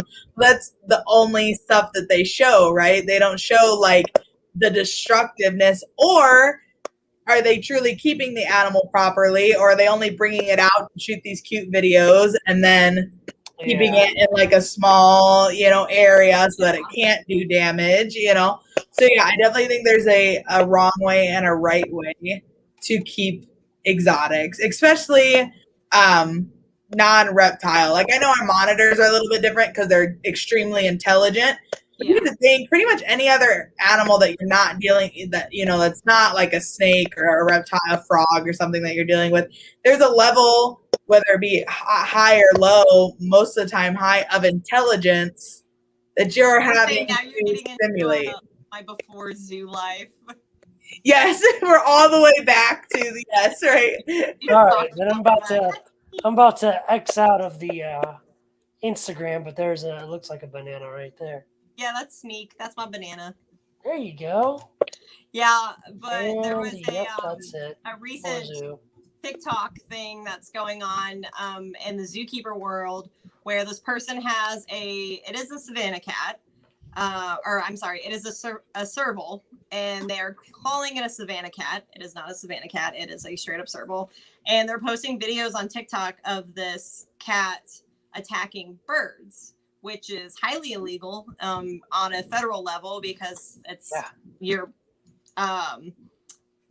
going against the Migratory Bird Act, and people are all up in arms like, oh, it's not letting him kill it, don't worry. And it's like, no, you are letting this animal terrorize that are protected by a Migratory Bird Act. That's a federal offense, and it's just, you have to make sure you're putting the animals in a good light. Yes. Because then you get people who don't know any science or anything like that who's coming out of the woodwork to tell you that you're wrong. Right. Yes. Well, and even if it's not killing the bird, right? It's like there's some form of trauma, injury, something that is going on. I mean, you know, you get a cat scratch or a cat bite on a human. I mean, it's a big deal. You know, it's a serious thing. I used to work in the vet tech field. I mean, that's like, if you get scratched or bit by a cat, like if you're on shift, you go to the hospital. Like there is no ifs, ands, buts about it. Like you're going to the hospital, you're getting on antibiotics, they're professionally cleaning it. You know what I mean? Like it's a huge deal. So I'm like, you can't tell me this animal is hooking a bird out of the air and like not doing any damage. Yeah. Yeah, I mean, dude. Just like we've done studies, not me, but like Memphis and people I know have done studies on, I think it was the cortisol levels of, and the snake sheds of Louisiana pine snakes to test their stress levels and stuff like that. So, I mean, there's the stress levels you're giving these animals. I mean, some animals can die from capture myopathy, which is just being so stressed that their muscles and their heart, which is the muscle, just gives out and they die. So there's like plenty of things that can be affecting these animals that no one even knows of when it's just we're currently trying to work on that with our daughter. Like we recently got rabbits and they're away from all the other animals, right? But sometimes like she'll come downstairs and they're on their own cages, but she leaves the door open to the rabbit room, which also has my chinchillas and a few other animals. And I'm like, you cannot do this, because I'm like, literally, you know, she's like, I'm like, the dogs is my big concern, right? Like we have 3 65-pound dogs. I'm like, they cannot be coming in and out of this room. And she's like, but they're in cages. And I'm like, yes, but they're rabbits. Like they could literally see a dog and just decide to like keel over because of the stress. Yeah. You know, because they're like, oh my God, it's a dog. It's going to eat me. Like I might as well just die now. Like, you know. That's the part about rabbits, man, working in the like animal medicine field is rabbits like never meet you halfway. Like you'll put everything into saving that animal and it will not put everything into living. It's unfortunate, and I mean, I guess it's kind of one of those things where like sometimes you have to make a joke out of a really bad situation, you know, just to kind of keep but when I worked in emergency medicine, like if someone called to bring a rabbit in, it's just pretty much like if your rabbit is so far gone that you feel like it needs to see a vet like in the next 20 minutes, that rabbit's dead. Like a sick rabbit's a dead rabbit. Like that was always the joke, right? Like by the time you realize that it's so sick or so, you know, and of course I think you have your certain situations. Like I think we did have a rabbit that came in with like a broken front foot once that ended up doing okay. Like they splinted it and got it caught in something. I don't remember what it was, but it got it caught. Like it was digging at something and it got caught, ended up breaking the foot. I think that was the one rabbit, but like, yeah, people are bringing us rabbits like it's laying down vertically, right? Like lateral on its side. It's like, yeah, exactly. It's like you take the rabbit and you're like, okay, and you kind of go back, and it is like pretty much for the most part, you know, and that's with a lot of small exotic animals, especially if they're prey related, right? Like they get, by the time you're noticing anything, they are usually so sick, you know, if it's a big drastic change that you've noticed, they are so good. It's amazing how well these exotic animals can hide sickness. It's insane. Dude. You know, no. Right. Yeah. It's insane. You know, one day they'll be fine. The next day you look at them and you turn around and go like, I think Bunny is sick. And then like you look back and it's like, Bunny's dead. Yeah, you know. Yeah, dude. Scratch that, you know. It's very, you know, it's crazy. And this kind of goes back to the topic you hit on earlier about having someone that you know your animals, you know, so you don't have to wait until they get to such a drastic point, right, to notice. Like I know, and I'm sure, I don't know exactly what you guys do for, you know, your animals, but we have the sugar gliders, and they don't eat almost like whole fruits and vegetables. Yeah, I know. It weirded me out. Yes, they're nectar eaters in the wild, nectars and insectivores. So what they actually do is like if you give them lettuce or kale or any form, they actually take the leaf, they chew it all up, and then they spit it back out. So they actually are just sucking all the nutrients out. If you feed them peas, carrots, corn, same thing. Like they can perfectly deshell a pea and make it look like it's still a whole pea. Like it's insane. And so for me, what I do is I weigh the food. I weigh it when I put it in the cage, and then I weigh it the next morning. So I can tell, and usually it's amazing. Like it'll go in being at like, you know, around 80 to 100 grams, depending on how many gliders I have in there. And it comes back out looking like the same exact amount of food that I just put in there. Right. And it'll be like 20 to 30 grams. But that's just how much nutrients they've just chewed out. Yes. I wish I could do that. I'd like be the way sugar skinnier. gliders eat dry food. What was that? I don't like the sugar glider that we have. Yes. The dry food, the little tiny like circle pellets. Yep. And I didn't know, like I don't do sugar gliders, so I didn't know Yep. they just like suck all the juices out. And I'm just like, Yes. what is happening with your food? This is weird. Yeah, they Yeah, dude. they like leave like slightly flatter pellets. Like, yeah, it looks like they took it and just like compressed it, and Yep. that's what's left. Like, Yep. it's very interesting. Usually they'll chew around the outside. I don't know if they have to like get the coating off of like whatever keeps it in like a pellet shape, but yeah, then they just suck on it, and yeah, it's very interesting. Weird, and I don't like it. She's like, I don't like it. I don't like it. like it. I don't like it. You need another glider. You cannot have that thing alone. I'm gonna call your zoo and be like, I will give you another glider because it cannot be by itself. That's right. I can't wait to get a pair of gliders from you. I'm just messing with you. I'm ready for that. And get me some of those. They're fun. What are they I called? was like, no, they're not. I don't like my glider. What? Oh, I can't wait. I just want to be like this and have it onto a sweet like perch I make for it. Yeah, that's gonna be. Have you target trained yours yet? No. Did she not like you? Is she not a nice glider? Aw. I mean, probably nice to some people. She's bit me, it didn't hurt, but I was just like, it was one of those of she jumped away and I tried to grab her, and so she didn't like escape the building, and she bit me, and I was like, ah, because I was not expecting her to just bite me with her little vampire teeth. Yes. Yeah. And then we haven't been friends since. We haven't been friends since. Fair enough. That's good. Yeah. I beat her, but I let everybody else interact with her who wants to. I'm just like, you do it. Yeah. They're fun. They're fun. I like them. It is definitely a bonding process. There is a huge bonding process that goes through. But I'll tell you, like, gliders bond for life. That is why I hate it when I see people that like, I got these gliders and I've had them for 3 or 4 months and they just haven't bonded to me, so I'm rehoming them. And then like 3 or 4 months goes by and you see the same pair of gliders, like they haven't bonded yet and they go up again, you know. And a lot of people don't know the bonding process very well because there is a true process that goes through. It's actually easier to bond with multiple gliders than it is with one glider. Yeah, so that's very interesting. It's almost like they give themselves a confidence boost to know that they have like a buddy, you know, that they could kind of go back to. Yeah, right. It's like my squad. Like I got my peeps behind me, kind of thing. Yeah, so they actually are easier to bond with multiples than it is to just bond with one.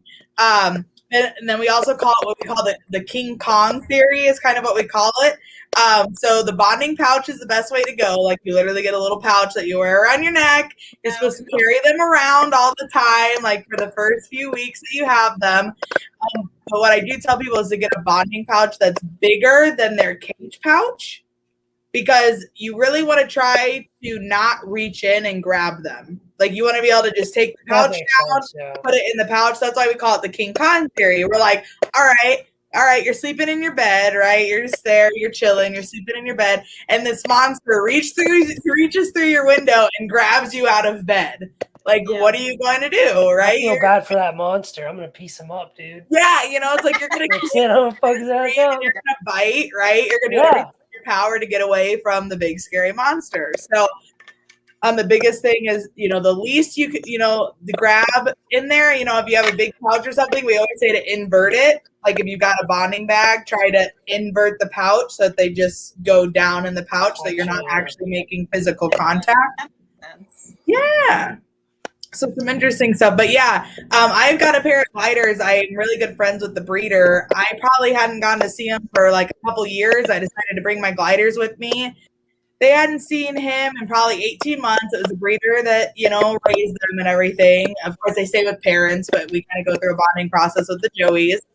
And I literally walked through the man's house, and these gliders jumped out of the pouch and jumped onto him and just started running all over and giving him kisses and like doing that little chirp that they do when they're really happy. And these are gliders that like I can take to a Abby's like, what the fuck yeah, are you eating them gliders? to like a restaurant in my shirt, right? And like I've done it. I've forgotten. Like I've had my gliders out to like get in my shirt. I'll leave the house and I'll like move and I'll be like, oh my God, I've got a glider like in my shirt because I forget that they're in there.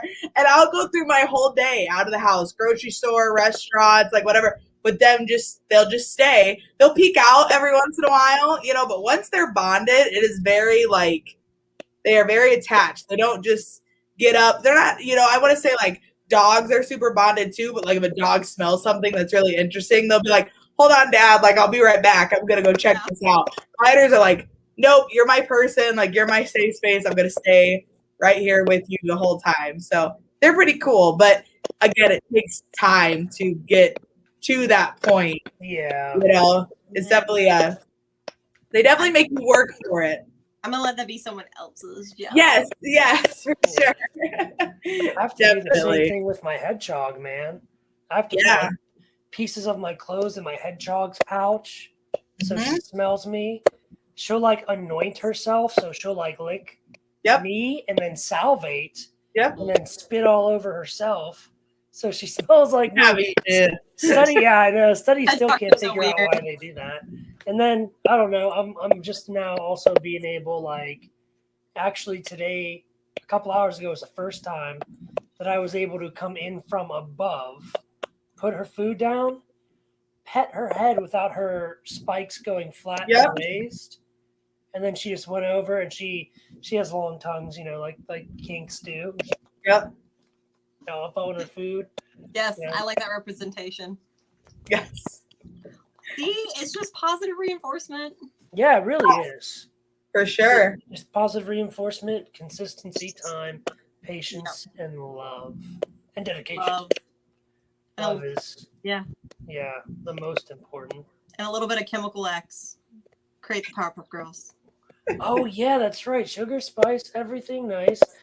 And then oh fuck. I can't remember how the narrator would say it. Then the professor added chemical X.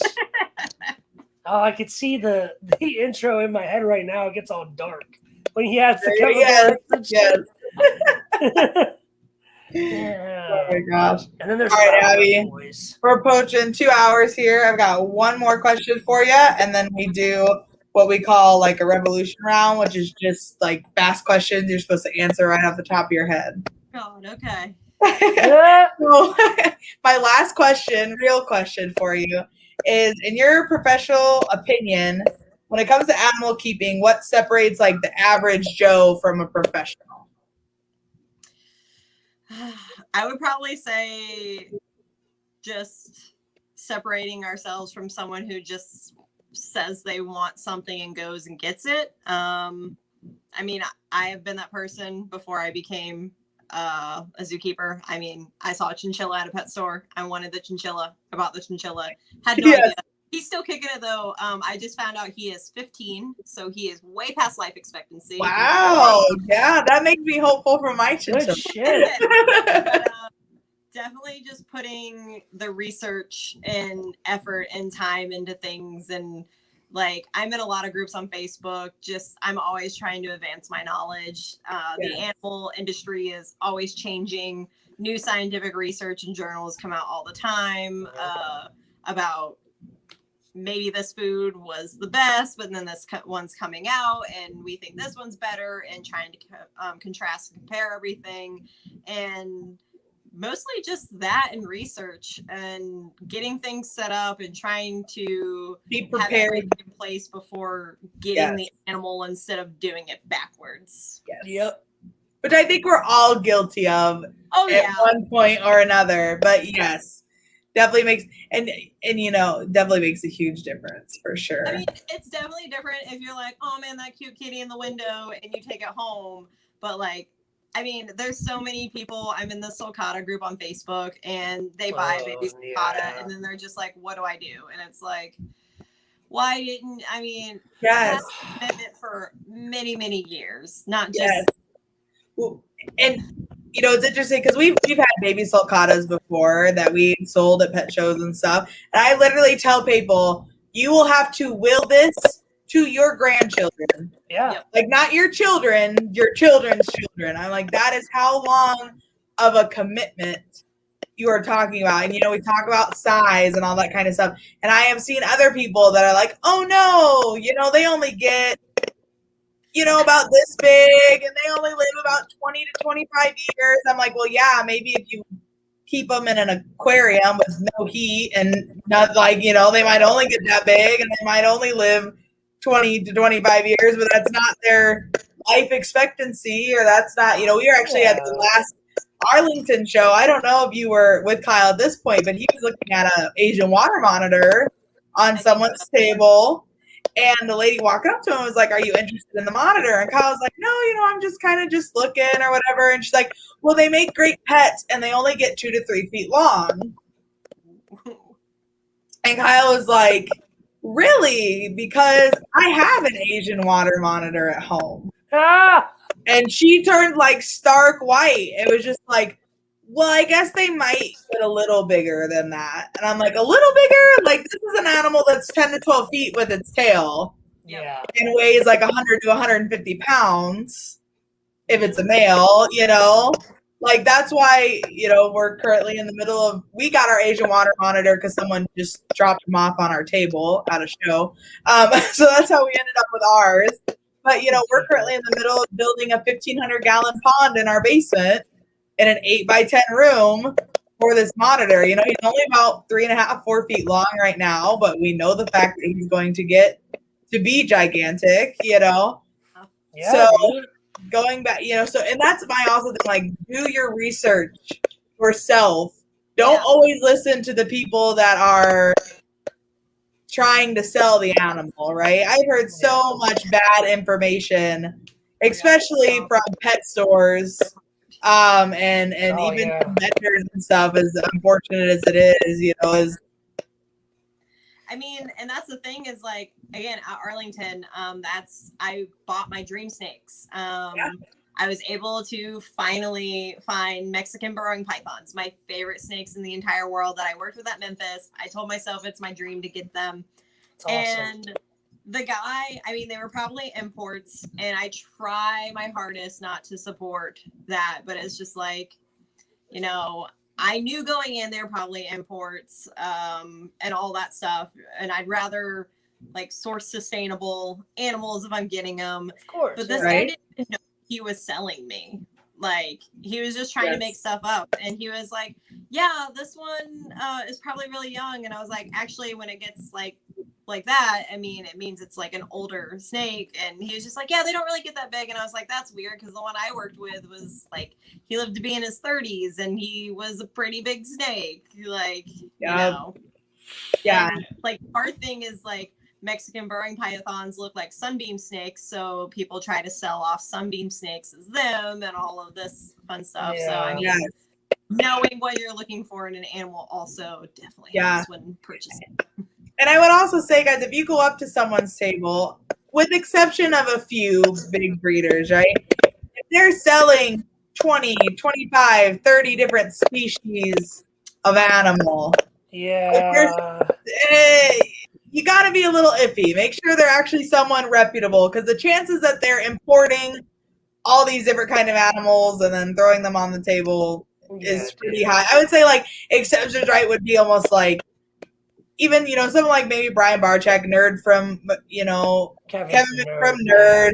Like, they work with a lot of different snake species, a lot of different monitors, that kind of stuff. You have your few people that truly have knowledge in all those different industries or divisions. But if you're noticing that they've got multiple, lots of animals of lots of different species.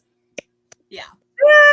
And I feel so bad mostly for, I mean, this also goes back to like doing your research, but the people who are going to buy these animals, and like the first thing I would do is deworm them because again, they're probably imports, but no one knows that. And like this kid who's like, Mom, I want the leopard gecko or whatever. And then they get it and it was an import and it's sick and they got it for cheap. And then they have to go through like the whole life death thing.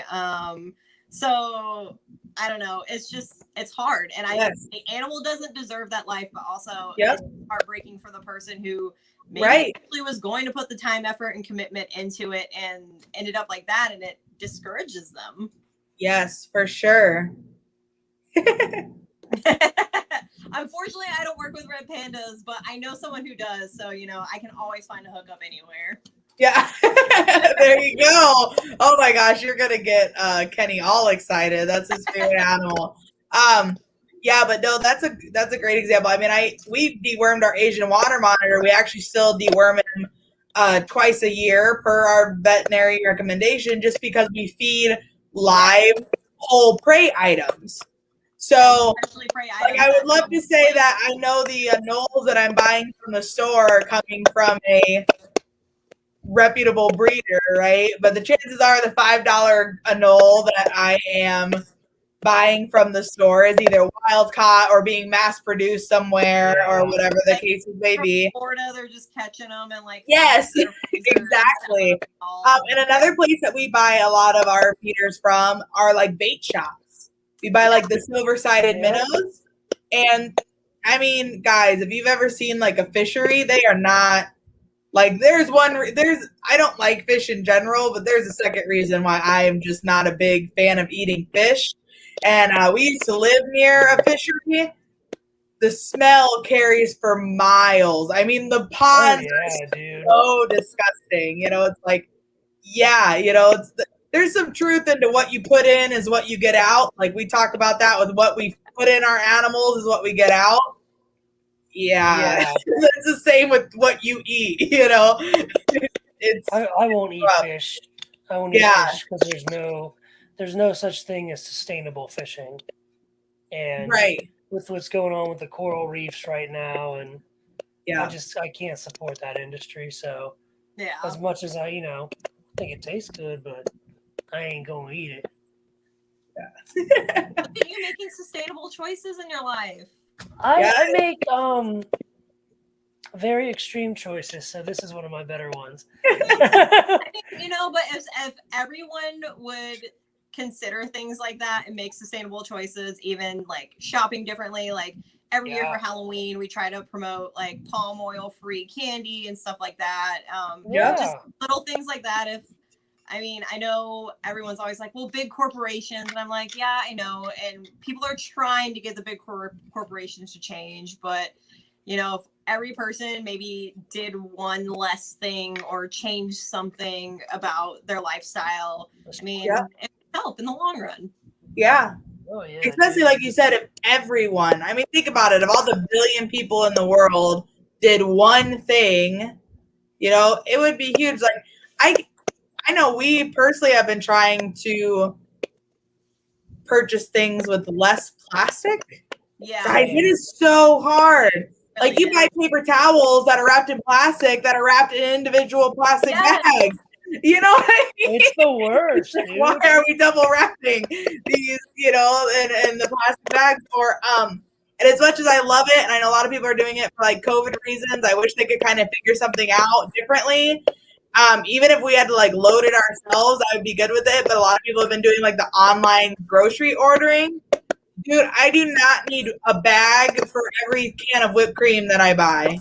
That's ridiculous. I went grocery shopping and this guy put a sponge. Like, I know you're supposed to be like, okay, your chemical and household items shouldn't touch your food. Yes. Sponge, just, I don't need a whole bag for it. Just it's like, I wish they would give you the option to like use reusable bags. Yeah. And then like they would just wheel the cart like out to your car. You could get out, like put the groceries in the bag, and like it would still save me enough time to like not have to go in the grocery store. Especially since I have a 6-year-old, like dragging a 6-year-old through a Walmart. And he's wonderful. Don't get me wrong, but there's a lot of fun stuff that you want to look at. And you know, I've read some parenting stuff, right? That's like go to a store with your friend and don't look at anything.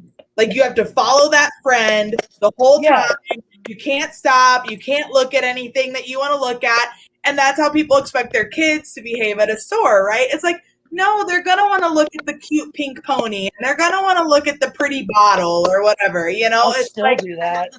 Yeah, exactly. You know what I mean? So, you know, we try to go and I try to let her look at stuff and everything because I get that. Like if I'm allowed to look around at what I want to, you know, she's her own person, even though she's a kid, but still it is just like, okay, great, but we can't stop every 5 seconds. Like I know every 10 feet there's something that looks cool. Yeah.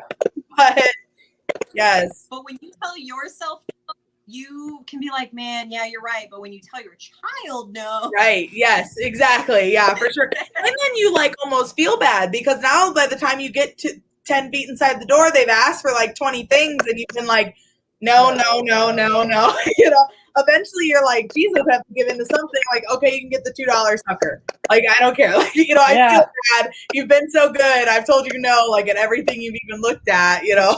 Snickers. Yeah, like Snickers bar.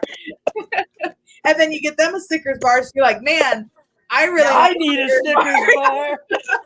And then it's like if I get me a Snickers bar and her a Snickers bar, but I don't get Kyle a Snickers bar, he's gonna be mad because the world is gonna end. So next thing you know, it's an extra $10 every time you go to the grocery store. But anyway, no. So I think another important thing with the whole average Joe to professional, which you kind of touched on when you were talking about, I feel like diet is such a big thing for exotic animals. Like the diets are always changing. Oh God, yeah. And I think I think you have to cross that line of you care enough for the animals to admit when you're wrong. And then you change what you're doing. Like you're not one of those people that's like, well, I've been doing it this way for 20 years and nothing's ever gone wrong. And it's like, that's great. I'm glad you've been doing it for 20 years and never had an issue. But here's why it's been proven that this isn't okay, you know? Yeah. And change it. I know when sugar gliders first got into the industry, they were feeding them cat food. Like they thought they were carnivores, so it was wet cat food. They thought they were carnivorous, and that's what they were feeding them. And they were still living like 6 to 7 years, you know? And so people were like, that's a pretty good lifespan for a tiny animal, you know, 6 to 7 years. Well, then comes to find out we were giving all of these gliders fatty liver disease and they were dying prematurely at the age of 6 or 7. And now they can live anywhere between the ages of like 15 and 25. So, you know, we were cutting their life expectancy in a half to a third, you know, because of the diet that we were feeding. And you still get people that are like, I can feed dry cat food. I'm like, no, you can't because it's not the same diet. You know, I'm like, yes, they are carnivorous. Like I feed my gliders pinky mice. Like they will eat them. They will destroy them. They love them. It's a snack. It's not something that they get all the time. Insects are a big one, like dubia roaches. Like you have not lived till you've seen a glider hunt down a dubia roach. Like it is the funniest thing you'll ever see in your life. Yes, dubia roaches, mealworms, they absolutely love, you know, just all kinds of crickets, but crickets are hard to keep contained, in my opinion. So, but yeah, now, you know, we know that their main diet is actually fruits and vegetables, and they, you know, they get fed a powdered diet that gets mixed with eggs and bee pollen and water. But, you know, things have changed, but you still have people that are like, well, I did it this way for this many years. And it's like, okay, but now we know that there's a better way. So instead of being like, I'm a know-it-all because I've been in this industry since the first sugar glider was imported, why aren't we not open to learning new things and learning more about a species that we claim to love so much and want to take care of? Yeah. And I'm sure the zoo industry even sees that way more often, because I mean they work with animals that have maybe never been captive before, or you know. So I'm sure there's constantly things that are, you know, like constantly changing. And sometimes even like I was just watching a documentary about like the platypus, right? Like over in Australia, and I believe There was a zoo in the U.S. that had them for a while, right? They still just got them, and they should still have them. Oh, awesome. Very cool. You know, I think they like a year, maybe a year and a half, 2 years ago. Okay. So very interesting. Yeah. So, but you know, it's like now we're having to, you know, hope that all the things that work in Australia are the same things that are going to keep that animal alive here, you know? Different environments. Yeah, definitely. Yeah. So, but anyway, we are at about exactly 2 hours. 2 hours on the yeah, so let's go ahead and do our revolution round. Are you ready, Abby? All right. So when you say the word, do you say caramel or caramel? Caramel. Yes. Oh, man. Hell yeah. That's what I'm talking about. I knew I liked you for a reason, Abby. Yes. All right. How much can you bench? 1 rep. Ooh, I don't know. 75? Oh, come on. I don't know. That's a bag of feed. I can lift a bag of feed by myself. But is it like, are you maxed out? Are you maxed out? Is that your 1 rep max? Not lift any higher. Okay, I'd probably say 125. Okay, there you go. All right. All right. What is the biggest animal you have ever hugged? Ever hugged? Bear. It was a size. I love it. All right. It was out of commission. It was yeah. All right. What's the do you have it up, Brandon? Yeah, I got it up. All right, you want to do the next? What's the worst hairstyle you've ever had? Oh my god, just my short hair. It's awful. This is the classic Abby, if anyone knows. Yes. This is me. I don't like my hair any other way. Well, there you go. I love your hair. Abby has gorgeous hair, and she never lets it down. And Chase wants her to cut it off, if I heard correctly. He's like, at least thin it. Abby has like my hair before it's shaved. Like it is thick, gorgeous, you got beautiful. Some thick hair. But I have had that hair, so I know that it is hot and it is unmanageable, and it gets in the way of everything. This is why I shave half my head. Yeah, dude. If you weren't a zookeeper, what job would you have? Wait, what? If you weren't a zookeeper, what would your job be? I mean, all of it. All of it? All of it. I mean, if I had to pick any zookeeper job. No, if you weren't not a zookeeper. Like you can't be a zookeeper. What would you be? Oh my god. Oh, I don't know. Stay-at-home cat mom? Is that even a job? She's like, I just died. That is a job. I would just stay in my home. There would be no reason for me to leave. No, I probably do. I mean, not zookeeping. It'd still be animal related, but I probably do conservation work and like try to do DNR stuff. That's good shit. And then the last question. Yes. How are you revolutionary? I mean, I'm here with you guys trying to spread the word about how awesome zookeeping is, and honestly, constantly trying to educate the public and turn myths into science and just try to make the next generation better to carry that on. Damn, that was fucking a good answer. Turn myths into Abby science. Was like all month texting me like, I'm so nervous. What do I need to prepare? I don't know. And then she just smacks out like this badass answer to like the question that everyone's always like, I don't know, you know? It's like, I feel like I just got punched in the face with some real shit. Yeah. Like I just got. Here we were the first 5 minutes talking about SpongeBob, and now we're talking like real. Yes, I love it. And I just got hit with a 10-pound bag of what the fuck. Like, I love it. I like today again at the Coyotes. People are like, "Oh, they kill kids, they kill cats." Like, I watched a video where a coyote and dog were playing, and they're like, "They're luring it away to kill it." And it's just things like that where it's like, "No, listen to science, not your redneck people." Yeah. And I'm sure you've seen this with the reptile industry, but it's all stuff we can relate to. It's like it's sizing you up, or or like the story it's wrapping around your neck so it can strangle you and eat you, or I had some of the stuff I've heard at reptile shows. My favorite one is the kid was holding a snake and the dad was like, oh, he's like, it's gonna bite me. And the dad's like, no, it won't, because it'll squeeze you before it bites you, because they constrict their prey to kill it. They don't bite it until they're ready to eat it. I'm like, so you think it just walks up to the rat and it's like, hey dude, I'm just gonna wrap around you for a quick second. He'll give you kind of a hug. If it gets too tight, let me know. You know? Yeah, right? Like, then it goes ahead and it's like wrapping, and the rat's like, dude, and it's like, no, it's all right. It's all right. It's good. It's cool. You know?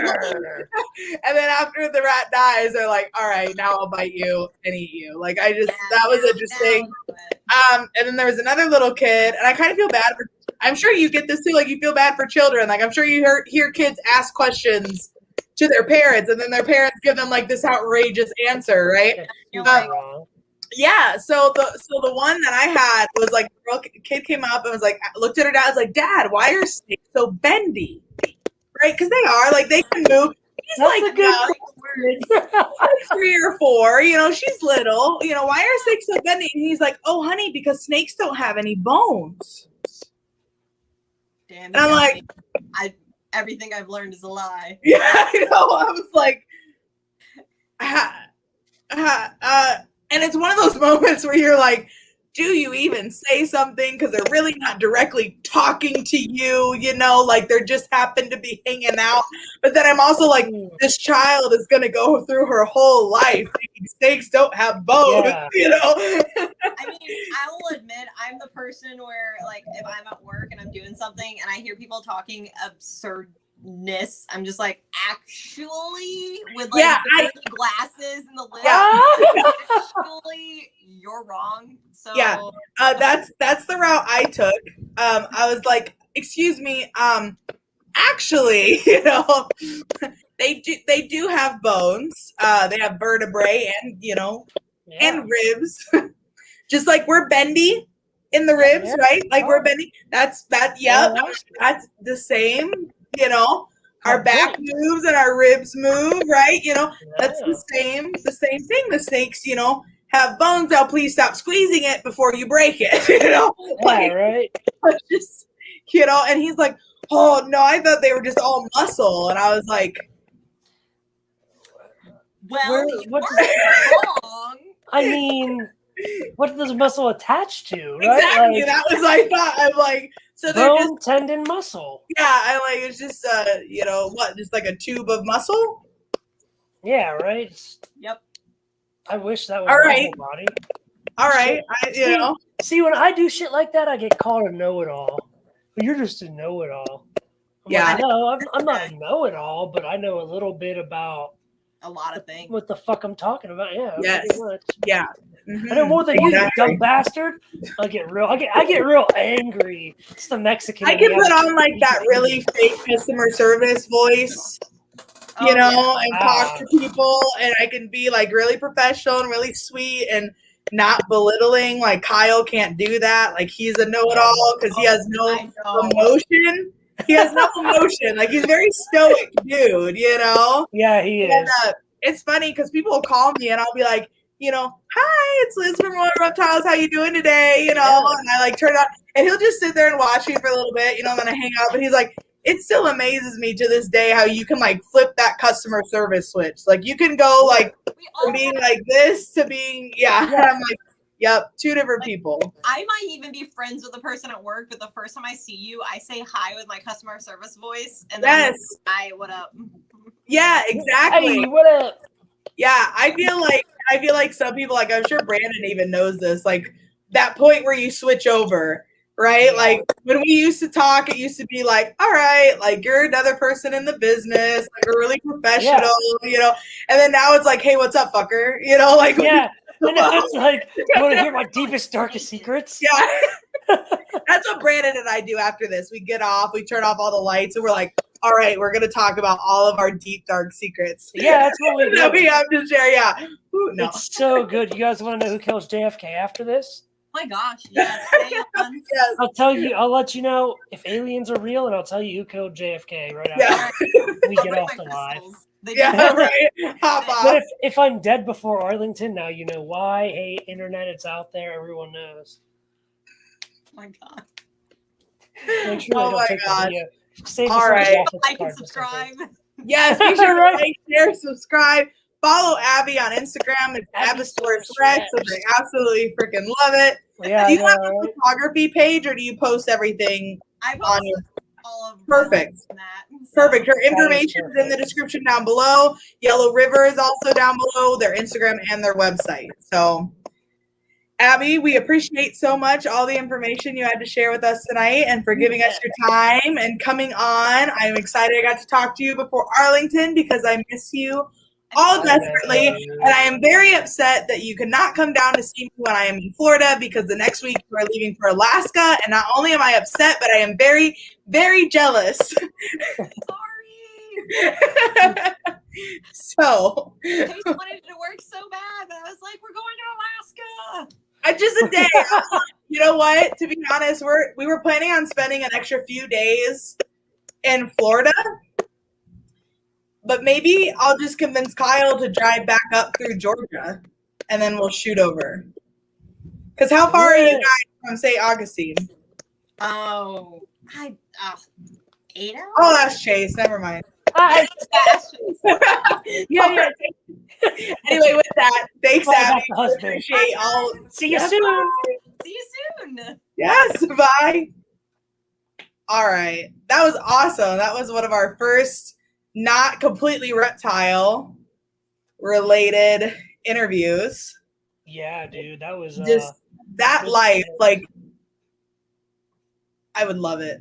It was Hands cool down. to like have Abby on and then pull up the Instagram and have her like it was almost like a videography maybe, like I'm not in the technical term, but like a biography type term where it's like here's the face behind the page, and it's I mean you see her face on her page, but it's the person, and it's really cool to get inside the mind of a zookeeper, of a professional, of someone who's so passionate. And to be honest, and I love Chase. I love Chase to death, but I never want Abby to be known as like Chase's wife. I think she is so much her own she should be on her own person. Pedestal. She should be on her own pedestal, man. For definitely, 100%. I remember coming home for the first time, going to see Chase and Abby and getting to see Yellow River and everything. And I told Kyle, I'm like, dude, that's it. I'm going back to college. I'm going to get my bachelor's in biology. She is very inspirational, dude. Yeah, I'm like, this is what I want to do. And it's kind of been something I've always wanted to do, right? I think it's an awesome, amazing job. It's definitely something that I'd like to get like more involved in. And think we do have a local zoo here and everything. We've looked into volunteering and stuff, but it's just such a cool opportunity, an amazing job. I know it's a lot of work. I mean, I've worked with big animals and livestock and stuff my whole life. Like, guys, it is just a glorified title to pooper scooper. Yeah, 100%. You know, it really 100%. is. It's a lot of cleaning. It's a lot of, but I feel like I'm sure there's those moments that make it all so rewarding. I mean, I think we even see that with our breeding ball pythons, right? It's like we talk about all the time. Like, we're glorified rat cleaners and pooper scoopers for our snake. Yeah. But when you hatch out that combo or that animal or something that blows your mind, it makes it all worth it. But to me, even as much as I love my reptiles, to be able to work with the big exotic animals would be even more like fulfilling, I guess. Fulfilling is the right word. It's, you meet your goal and you get to do things that people dream of, that you've dream of. Thanks, Kenny. You're going to get me fucking sniped. Yeah. You didn't say it. He said it. Every conspiracist has said it throughout their whole life. Yeah, I know. But I work for the government. And, it's the fulfillment, the passion, everything. It's like, you can't get better than that. That's the next level up from, like, where we are. And it's like breeding what we breed. We work at a business. It's like a job. you sort of do it for the paycheck in a way because you need to pay for your own animals. Right. But being a zookeeper, you work for the animals. Oh yeah, and I'm telling you right now, guys, I looked up the average salary for a zookeeper. Oh yeah, it's not a lot of money. It's like a teacher or worse. Yeah. I mean, there's lucky. definitely like, because I looked it up thinking like, yeah, because my thought was I'll do the zookeeper thing full time, and then Kyle could kind of take over like this stuff at home, right? Yeah. No. Like I would hardly like we would just scrape by at that point, if even. Like there would be no more of this, yeah. So, and that's a hard thing too, right? Is to decide like to go after something like that or to stick with what you're doing and all the fun stuff. So, but definitely very inspirational, definitely just an amazing life to lead and to get to work with, animals that you're extremely passionate about. It's really amazing. Yeah, I 100% agree. All right. Well, with that, guys, there will not be a live next week because I will be on my way to Arlington. So for those of you who will be there, we are super excited to see everyone. Brandon's going to be there as well. We will probably try to go live on the Reptile Revolution Instagram at some point while we're in Arlington. Yep. Just so we can, kind of broadcast some of the animals that are going to be there, some of the people, lots of fun stuff. So. Yes, hand out some stickers. So until then, guys, we'll see you at Arlington. If not, we'll see you in 2 weeks. Yep. Bye. Later, guys.